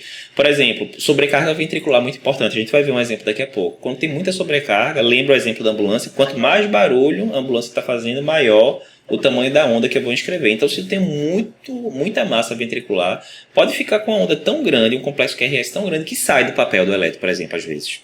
Ou emenda uma coisa na outra. A gente vai mostrar um exemplo daqui a pouco. Outro exemplo, criança com parede torácica muito fina, né? Então, quanto menor a distância entre o eletrodo e o coração, maior a amplitude da onda. Então, às vezes, é uma criança, não tem nem tanta hipertrofia assim, mas fica com QRS super grande porque tem uma parede muito fina. E do outro lado, eu posso pensar em fazer 2N, ou seja, o QRS vai ficar tudo dobrado quando tem um QRS muito pequeno. Exemplo, complexo com a voltagem muito baixa, paciente obeso, né? Que às vezes a gente vai mostrar um exemplo daqui a pouco. Às vezes a onda P, eu estou em dúvida se eu estou vendo a onda P ou não. Rapaz, estou em dúvida ali. Dobra a voltagem, porque o que você está em dúvida de ver agora, na hora que dobrar, vai ficar mais simples de você definir. Então, aqui alguns exemplos. Ó. Paciente meu do ambulatório com dialítico, hipertensão, mal controlado e tal. Vê só aqui, ó. O QRS em V4 quase que saiu do papel. Quase. Para piorar aqui, V5. Ó. O V5 QRS é muito grande, ele entra dentro do QRS V4, fica uma coisa meio confusa. Esse eletro aqui, se você bota para tudo ficar com a metade do tamanho, e aqui está a padronização normal, ó, a gente vê o retângulo aqui que tem 10 quadradinhos.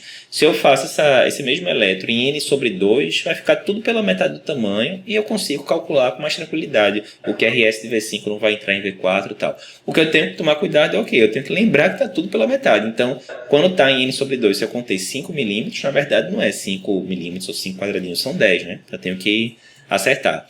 Outro exemplo, ó. Não, Eduardo, esse aqui está de boa, ó. Tem uns QRS com amplitude grande realmente, mas assim, não tem nenhum QRS entrando no outro, tá de boa. Sim, tá de boa porque tá aqui, ó, N sobre 2, não sei se dá pra você enxergar aqui, mas tá N sobre 2, já está em N sobre 2. Isso aqui era criança com coartação de aorta, era estenose aórtica. Imagine que tivesse tudo dobrado aqui. Esse QRS ia vir bater aqui, esse QRS provavelmente ia sair do papel e ia ficar tudo misturado. Então, aqui outro exemplo de você botar uma derivação N sobre 2, QRS tem amplitude muito grande.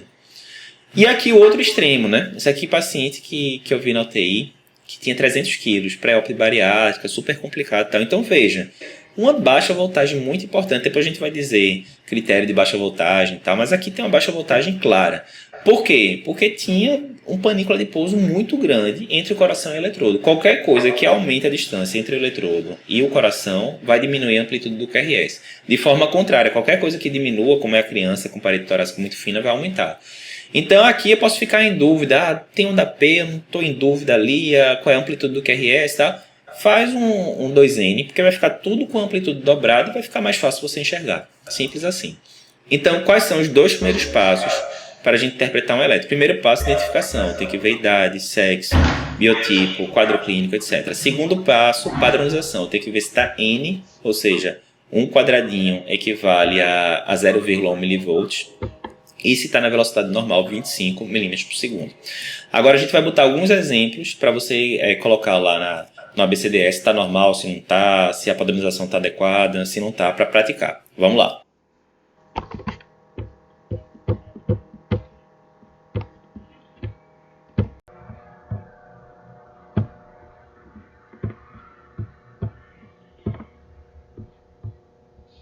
Beleza, agora a gente vai para duas aulas bem importantes na sequência, que é como definir se o ritmo é sinusal, primeira coisa, e como definir a frequência cardíaca pelo eletro. Junto, esses dois detalhes configuram o terceiro passo do roteiro da gente. Primeiro passo, identificação. Segundo passo, padronização. Terceiro passo, ritmo e frequência. A gente bota junto, que é até para você dizer se o ritmo, como a gente vai ver, se o ritmo está normal, você tem que saber se ele está taquicárdico, bradicárdico, na frequência cardíaca normal. Então, fica tudo numa coisa só. Então, vê, a gente já tinha visto isso. Só revisando. O nó sinusal é quem vai determinar a frequência cardíaca do coração na situação fisiológica. Por que isso? A gente já viu, lembra? A gente tem, basicamente, generalizando, dois tipos de célula no coração. A maioria das células vai ter esse tipo de potencial de ação aqui, que é aquele que tem 5 fases, né? 0, 1, 2, 3 e 4. Então, as células contráteis dos ventrículos, as células contráteis dos átrios, 95%, digamos, das células do coração vão ser assim. Mas a gente tem uma pequena parcela de células lá, principalmente no nó sinusal, que tem um potencial de ação diferente, que parece esse aspecto ensino, certo? E daí, Eduardo? É isso que vai explicar porque o nó sinusal comanda. Por quê? As células contráteis do coração vão ter esse potencial de ação, as células do nó sinusal tem um pouquinho também no nó AV, mas basicamente no nó sinusal vão ter esses. Qual é a diferença? Lembra que a gente falou, isso aqui é o potencial de diástole, né? Então, o potencial de diástole dessas células contráteis é meio que uma linha reta aqui, não vai sair do canto quase nunca. O problema é o seguinte, para deflagrar o estímulo e despolarizar aquela célula e aquela despolarização e como um efeito dominal despolarizando o coração todo, tem que alcançar essa linha tracejada aqui, que é o threshold potential, que é o potencial de limiar, o limiar de potencial, né? Então, enquanto não chegar aqui, não vai despolarizar. Ou seja, na célula contrátil, que isso aqui tem uma linha reta, vai demorar muito tempo. Já nessas células do nó sinusal, o que é que acontece? O potencial da diástole, ele vai subindo aqui até chegar, demora um pouquinho, mas chega nesse threshold potential. Na hora que chega nesse potencial de limiar aí ativa, deflagra o estímulo elétrico. Isso vai acontecer quantas vezes? 50 a 100 vezes por minuto, certo? A gente diz que essas células aqui do nó sinusal, elas têm uma automaticidade aumentada. O que é automaticidade? É isso, é a capacidade da célula sozinha, sem estímulo nenhum externo, deflagrar potencial de ação, despolarizar, certo? Então é por esse motivo evolutivo que o nó sinusal é quem comanda. Então é isso, o nó sinusal é quem determina a frequência cardíaca por ter a maior frequência de despolarização. É simples assim. Por isso, o ritmo fisiológico é o ritmo sinusal. Como é que eu faço, então, para definir se o ritmo é sinusal ou se não é sinusal? É o que a gente vai ver agora. Tem muita gente que fala, né? É muito comum. Estou passando visita lá na enfermaria, chega um estudante e falo, Fulaninho, e aí, esse ritmo é sinusal? Não. Doutor, tem um DAP. Só isso dá para dizer negativo, muito longe disso. Então vamos lá. Primeira coisa, como é que eu vou definir? Primeiro passo é ver para onde está apontando o vetor de despolarização atrial. Eduardo, de novo essa história de vetor. Eu não falei para você que vetor resolvia 95% das coisas de elétron? Tá aqui o exemplo. Então, veja, a gente viu isso nas primeiras aulas, né? Na hora que o estímulo elétrico aparece aqui no nosso sinusal, ele vai gerar um vetor para baixo, que vai despolarizar o átrio direito. Contiguidade, né? Tá aqui de cima, vai ter que vir para baixo, para o átrio direito. E outro para o lado, para despolarizar o átrio esquerdo.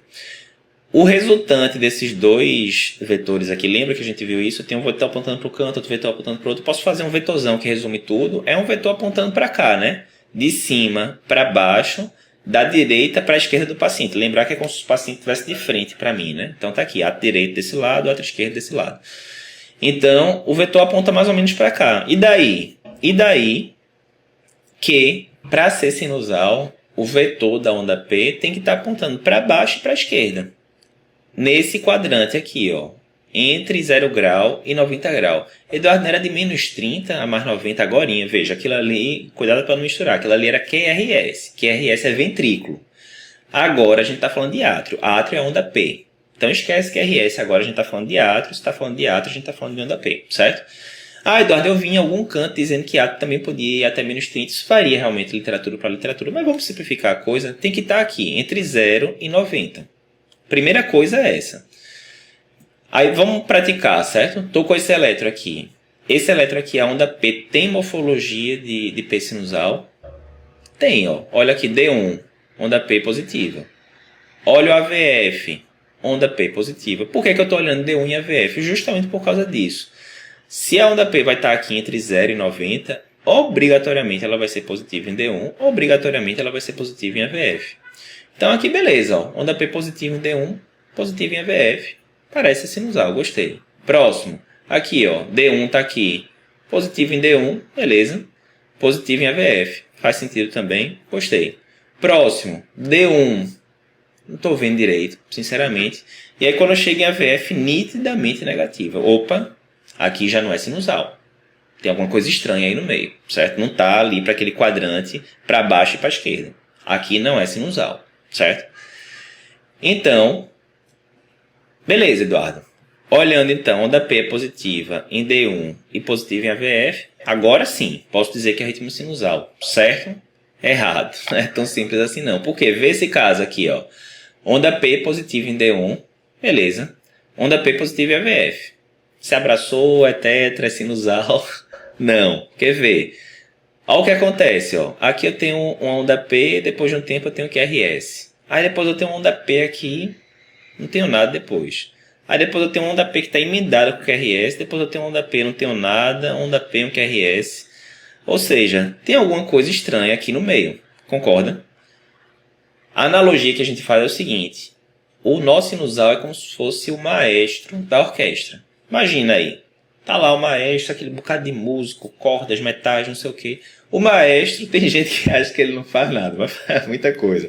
Mas na hora da apresentação em si, já está tudo ensaiado. A principal coisa do maestro, realmente, entre outras, ele vai dizer o tempo, ó, a cadência, né? Tá certo, aumenta um pouquinho agora, diminui, fica mais calmo, enfim. O maestro é que vai dizer essa cadência. O nó sinusal é para ser o maestro do coração. Então, se ele diz, ó, todo mundo agora batendo 60 vezes por minuto, vamos, 60. Ah, não, seu José agora está subindo a escada, está precisando de mais débito cardíaco, aumenta aí, vai para 120 por minuto. E todo mundo segue ele de forma harmoniosa. Desse jeito, a orquestra está funcionando. Aqui não é isso que está funcionando. Os ventrículos, que são os QRS, o QRS tem uma distância grande entre um e outro. E os átrios, que são as ondas P, têm uma distância um pouco menor. Tal. O que é para acontecer normalmente é o maestro dizer, que é o nó sinusal, átrio despolariza, o átrio despolariza. Na sequência, o ventrículo despolariza junto. Lembra que a gente viu por que o coração gera energia elétrica? Justamente para contrair os músculos, e todo aquele sistema elétrico é montado para contrair de forma harmônica, né? Primeiro contrai átrio, o ventrículo está relaxando, depois o ventrículo contrai, o átrio está relaxando, e fica aquela coisa harmoniosa. Aqui não está harmonioso. Aqui o que está acontecendo é o seguinte, ó, aí a gente botou a legenda aqui para você, é a imagem do livro da gente, onda P aqui está marcado, e o QRS está aqui, ou seja, eu tenho mais onda P, tenho 4 ondas P e 3 QRS só. E pior, tem hora que eu tenho onda P e eu não tenho QRS, tem hora que a onda P está dentro do QRS, ou seja, a orquestra não está funcionando bem aqui. Isso é um tipo de arritmia que a gente vai ver depois, que é a BVT. Então, o segundo critério para dizer que é o ritmo sinusal, primeiro tem que estar apontando ali para a esquerda e para baixo, ou seja, positivo em D1 e positivo em AVF. O segundo é, a cada onda P tem que seguir um complexo QRS, certo? Beleza, Eduardo. Então, já sei que a P tem que ser positivo em D1 e AVF, beleza. Eu sei que a cada onda P tem que seguir um QRS. Agora, finalmente, eu posso dizer que o ritmo é sinusal. Ainda não, porque ainda tem uma questão. Vê esse eletro aqui, ó. E aqui é um D2 longo, né? Eu só estou vendo o D2. Mas concentra aqui nesse zoom, ó. Eu tenho uma onda P aqui com formato X. Aqui eu já tenho uma onda P que é diferente dessa anterior. Depois eu tenho uma onda P que é um pouco mais apiculada, que essa já não é tão igual. Aí eu tenho uma quarta P aqui que é diferente de todas as outras. Depois eu tenho uma onda P aqui que eu não sei se é um artefato, não sei se está negativo. Mas enfim, resumindo, todas as ondas P aqui são diferentes entre si. O que é que isso mostra? Que não está vindo do mesmo canto. Se tivesse vindo sempre do nó sinusal, a onda P estava sempre com a mesma morfologia. Se está hora apiculada, hora baixa, hora negativa, quer dizer que está em momentos diferentes, o estímulo está surgindo de locais diferentes. Então, voltando para o exemplo da orquestra, era para estar lá, o cara lá, bonitão lá em cima, ó, todo mundo aqui 60 vezes por minuto, aumentou 80 vezes por minuto, mas se ele está dando um comando do mesmo canto, era para esse comando estar sempre sendo seguido do mesmo jeito. Digamos que o maestro tivesse, que não é assim que faz, né? Que ele faz com a baqueta, enfim, com aquele pauzinho lá. Mas digamos que ele falasse, vamos lá, vamos lá. Então você ia escutar sempre a mesma voz, sempre o mesmo timbre de voz. Agora não, tem hora que ele fala vamos lá, tem hora que o cara que está com o violino fala vamos lá, e aí vai mudando a tonalidade da voz. Seria a mesma coisa aqui, hora tem uma onda P apiculada, hora tem uma onda P pequena, hora tem uma onda P negativa. Os estímulos estão vindo de cantos diferentes. Se estão vindo de canto diferente, não estão vindo sempre do nó sinusal. Se não estão vindo sempre do nó sinusal, não é um ritmo sinusal, certo? Então, resumindo, os critérios são esses. Tem que ter onda P positiva em D1 e AVF. Eduardo, eu já ouvi falar que tem que ser negativo em AVR, tem que ser positivo em D2. Veja, se é positivo em D1 e AVF, o D2 está no meio dos dois. Obrigatoriamente, se é positivo em D1 e AVF, vai ser positivo em D2. Ou seja, é uma redundância dizer que é positivo em D2. E obrigatoriamente, se é positivo em D1 e AVF, que está aqui no canto inferior esquerdo, vai ser negativo em AVR, que está lá no canto superior direito, que é o extremo oposto, né? Então são redundâncias. Se você quiser, você pode dizer positivo D1, D2, AVF, negativo em AVR. Eu acho que é gastar energia, certo? Então positivo em D1 e AVF. As ondas P têm que ser de mesma morfologia, ou seja, estão surgindo sempre do mesmo lugar. E a cada onda P se segue um QRS. Para terminar e dizer que é um ritmo sinusal totalmente fisiológico, a frequência cardíaca tem que estar fisiológica, entre 50 e 100 batimentos por minuto. Por quê? Se tiver de 30 batimentos por minuto, ele pode até estar vindo do nó sinusal, mas ele está bradicárdico. A gente vai ver isso na aula de arritmia. Isso é uma bradicardia sinusal. Bradicardia sinusal, na maioria dos casos, eu já vou ter que investigar alguma alteração patológica por trás. Do mesmo jeito, chega um paciente para mim no consultório, ô, Sr. José, tudo bem? Tudo tranquilo, total, conversando. Aí eu vou ver lá, onda P positiva em D1 e AVF, onda P de mesma morfologia, cada onda P segue QRS, tudo bonitinho. E eu vejo que o Sr. José está com a frequência de 120. Ô, Sr. José, subiu aí uma escada, alguma coisa assim? Não, doutor, 120, tá certo. Deixa eu pedir aqui, vou pedir um holter para o senhor. Pede um holter, volta, Sr. José, a frequência está mantendo em 120 o dia inteiro. É um ataque cardíaco sinusal. Está acima de 100, né? A gente vai ver isso bem direitinho na aula de arritmia. Ou seja, é um tipo de arritmia. Eu tenho que ver se o Sr. José não está com hipertireoidismo, se não está, enfim. Eu vou ter que procurar coisas patológicas por trás, certo? Qualquer coisa que seja diferente desses 4 critérios é arritmia. É simples assim. Exemplo prático, certo? Aqui, esse ritmo é sinusal ou não? Pensem aí, 2 segundinhos agora, pensando nos critérios. Então vamos lá, ó. Onda P, positivo em D1, positivo em AVF. Primeiro critério preenchido. As ondas P têm a mesma morfologia. Aí eu costumo olhar aqui para o D2 longo. Ó. Essa é igual a essa, que é igual a essa, que é igual a essa, que é igual a essa. Beleza. Segundo critério preenchido. A cada onda P se segue um QRS. P, QRS, P, QRS, P, QRS, P, QRS. E o quarto critério, que seria a frequência cardíaca entre 50 e 100, é a próxima aula, como é que calcula a frequência cardíaca, mas tá. Então, ritmo sinusal, de boa, vamos para frente. Esse daqui, pensem aí, 2 segundos. Vamos lá? Ó, onda P positiva em D1, beleza. Positivo em AVF, tranquilo. Primeiro critério preenchido. Ó, se eu quiser caquear mais, é positivo em D2? Lógico que é positivo em D2. Se é positivo em D1 em AVF, D2 está no meio dos dois, vai ser positivo. É negativo em AVR? Lógico que é negativo em AVR, porque o AVR está no extremo oposto. Não precisa eu gastar tempo com isso, entendeu? Eu só olho D1, AVF, acabou. Segundo, as ondas P têm a mesma morfologia? Tem, ó, aqui, mesma morfologia. Terceira, cada onda P segue um QRS, sim. P, QRS, P, QRS, P, QRS, P, QRS, tranquilo. O quarto, que seria a frequência, mais uma vez, eu não vou entrar em detalhes agora que é a próxima aula, mas está normal. Ritmo sinusal, de boa. Esse aqui, vamos procurar onda P, procura aí. Dei 3 segundinhos, e aí, cadê onda P? Não tem. Não tem onda P. O ritmo é completamente irregular. Se não tem onda P, não tem como ser sinusal. Então pronto, isso aqui não é um ritmo sinusal, isso aqui é uma arritmia, é uma FA, a gente vai ver depois na aula de arritmia isso. E esse aqui? Tá achando o quê? Que isso é um eletrocefalograma? Não é. Isso aqui é um eletro do ataque cardioventricular, a gente vai ver depois, mas obviamente não é sinusal, né? Um negócio totalmente estranho, né? Então beleza, agora a gente vai botar alguns exercícios para você dizer isso, se o ritmo é sinusal ou não, para praticar. O negócio é praticar, não adianta só ficar vendo ou falando sem praticar. Pratica aí e vamos para a próxima aula.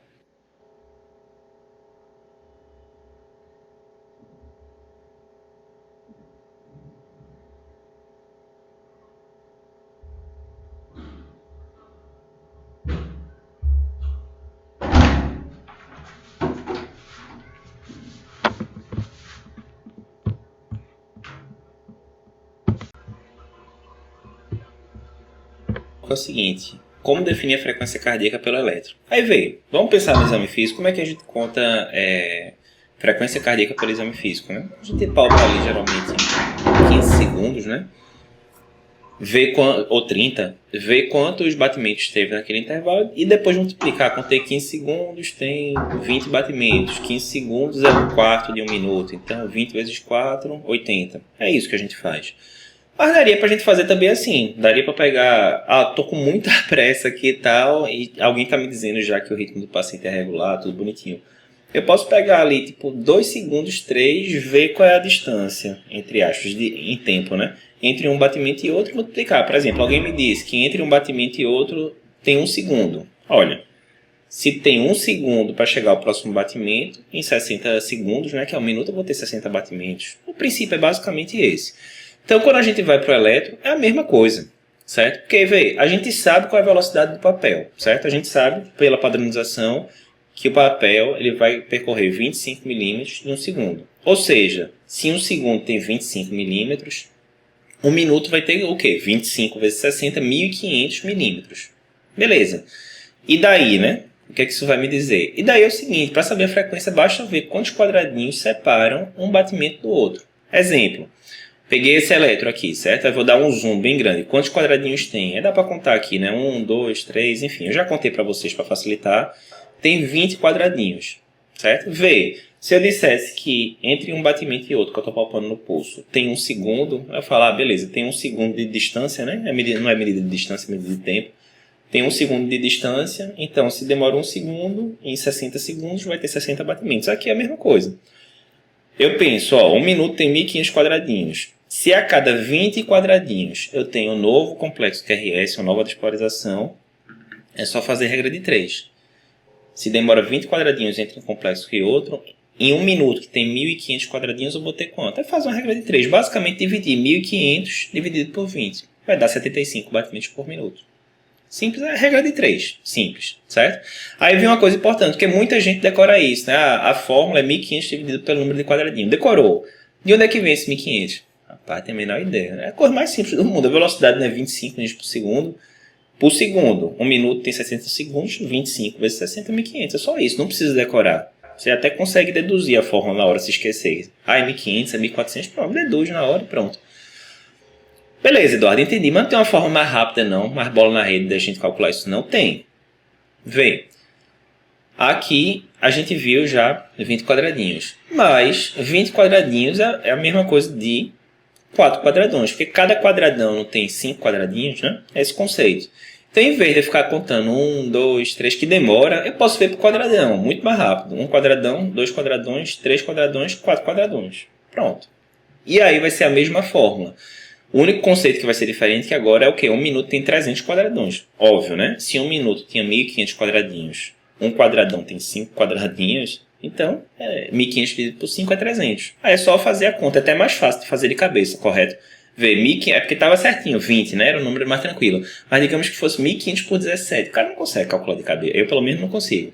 Já se eu boto 300 dividido por 4, é mais tranquilo, né? 75. Mesmo resultado. Óbvio, né? O mesmo elétron. Ainda não tem uma mais rápida ainda não, Eduardo? Tem. Baseado nesse princípio do 300, eu posso fazer o seguinte, olha. Se entre um QRS e outro tiver um quadradão de distância, 300 dividido por 1, 300. Se tiver 2 quadradões de distância, 300 dividido por 2, 150. A frequência seria 150. Se tiver 3 quadradões de distância, 300 dividido por 3, 100. Se tiver 4 quadradões, 300 dividido por 4, 75. Se tiver 5, 300 dividido por 5, 60. E se tiver 6, 300 dividido por 6, 50. Então, Eduardo, eu vou ter que decorar esses números. Olha, depois que você praticar isso, algumas vezes vai ficar meio que automático. Já tem 5 quadradões, pronto, frequência 60. Aí você já vai aquela coisa mais rápida, sabe? É outra forma de ver também. Essa regra só tem uma pegadinha. Volta para o pulso agora. Se eu dissesse, olha, Eduardo, tem 1 segundo entre um batimento e outro. Ah, beleza. Então, se tem 1 segundo, um batimento, 60 segundos, 60 batimentos. Beleza. Mas e se o ritmo do paciente fosse irregular? Se uma hora desse 1 segundo entre um batimento e outro, depois dá meio segundo, demora 3 segundos, depois demora 2 segundos, obviamente a extrapolação que eu fiz não vai estar correta. Então aqui é a mesma coisa. Isso aqui, essa regra do elétron, serve se o ritmo for regular. Ah, Eduardo, tem que ser perfeitamente regular, não pode variar um quadradinho entre o outro. É grosseiramente regular, né? Você olha aqui, ó, beleza, grosseiramente a distância entre um QRS e outro é mais ou menos estável. Então, ritmo regular, vai para frente, pode usar essas regras todas que a gente falou agora. Se o ritmo for irregular, aí eu vou ter que fazer diferente. Exemplo aqui, o elétron de FA. Vê, se você está com um paciente com FA, o que é que você faz? Você não vai contar 2, 3 segundos o pulso do paciente. Você vai ter que contar bastante tempo. 30 segundos, às vezes até 1 minuto, meio raro, né? Nesses tempos de correria. Mas o ideal seria você contar 60 segundos. Por quê? Como o batimento, ora está mais perto um do outro, ora está mais longe, isso varia muito. Quanto mais tempo você medir, mais confiável vai ser. No eletro, como é que eu posso fazer? Aí tem um conceito, que é o seguinte. O conceito é que o registro do elétron das derivações ele demora 10 segundos. Isso é um conceito novo que eu estou dizendo para você, certo? Demora 10 segundos. Então, com isso em mãos, é simples, é só contar a quantidade de QRS que tem no D2 longo, que vai demorar 10 segundos, e aí adivinha, 10 segundos para chegar em 1 minuto eu tenho que multiplicar por 6, né? 60 segundos. Exemplo, estou aqui com esse elétron, ritmo totalmente irregular. Eu conto aqui no D2 longo quantos batimentos tem, quantos QRS, 1, 2, 3, eu já contei tudo para simplificar, tem 19 batimentos em 10 segundos. Se tem 19 batimentos em 10 segundos, em 60 segundos, que é 1 minuto, eu vou ter quanto? 19 vezes 6, 114. Ô Eduardo, mas eu estou vendo aqui que o aparelho do elétrico calculou 116. Pode ter umas variaçõezinhas mínimas, mais uma vez, vai mudar a conduta ser 116 ou 114, não vai mudar nada, certo? Então essa é a regra. Então resumindo, como é que eu faço para calcular a frequência cardíaca pelo elétron? Depende. O ritmo é regular, e vai ser a maioria dos casos vai ser regular. Se eu quiser ser bem preciso, eu vou calcular 1.500 dividido pelo número de quadradinhos entre um QRS e outro. Por que bem preciso? Porque é chato, porque eu vou ter que ficar contando e geralmente vai dar um número quebrado, eu vou ter que usar uma calculadora, enfim. Se eu quiser ser mais rápido e geralmente não vai mudar a conduta, eu posso fazer 300 dividido pelo número de quadradões. E o número de quadradão, inclusive, você pode arredondar. Por exemplo, se fosse 3 quadradões certinho, seria 300 dividido por 3 é 100, certo? A frequência seria 100. Não, mas não. Tem um pouquinho mais de 3 quadradões. Tem 3 quadradões e um quebradinho. E mais 2 quadradinhos pequenos ali do outro. Aí veja, se 3 quadradões seria 100, como tem um pouco mais, está um pouco mais distante o QRS do outro, a frequência está um pouquinho mais baixa. Então, aí você pode arredondar, eu acho que tem 90. Vai mudar a conduta do paciente, via de regra, saber se a frequência cardíaca é 82 ou é 90? Vai, não vai. Então você pode resumir desse jeito. Já se o ritmo for irregular, aí não tem como não. Você tem que se dar o trabalho de contar todos os QRS no D2 longo e multiplicar por 6 para chegar na frequência cardíaca em 1 minuto. Vamos praticar agora com alguns exercícios para isso aí ficar bem memorizado na cabeça.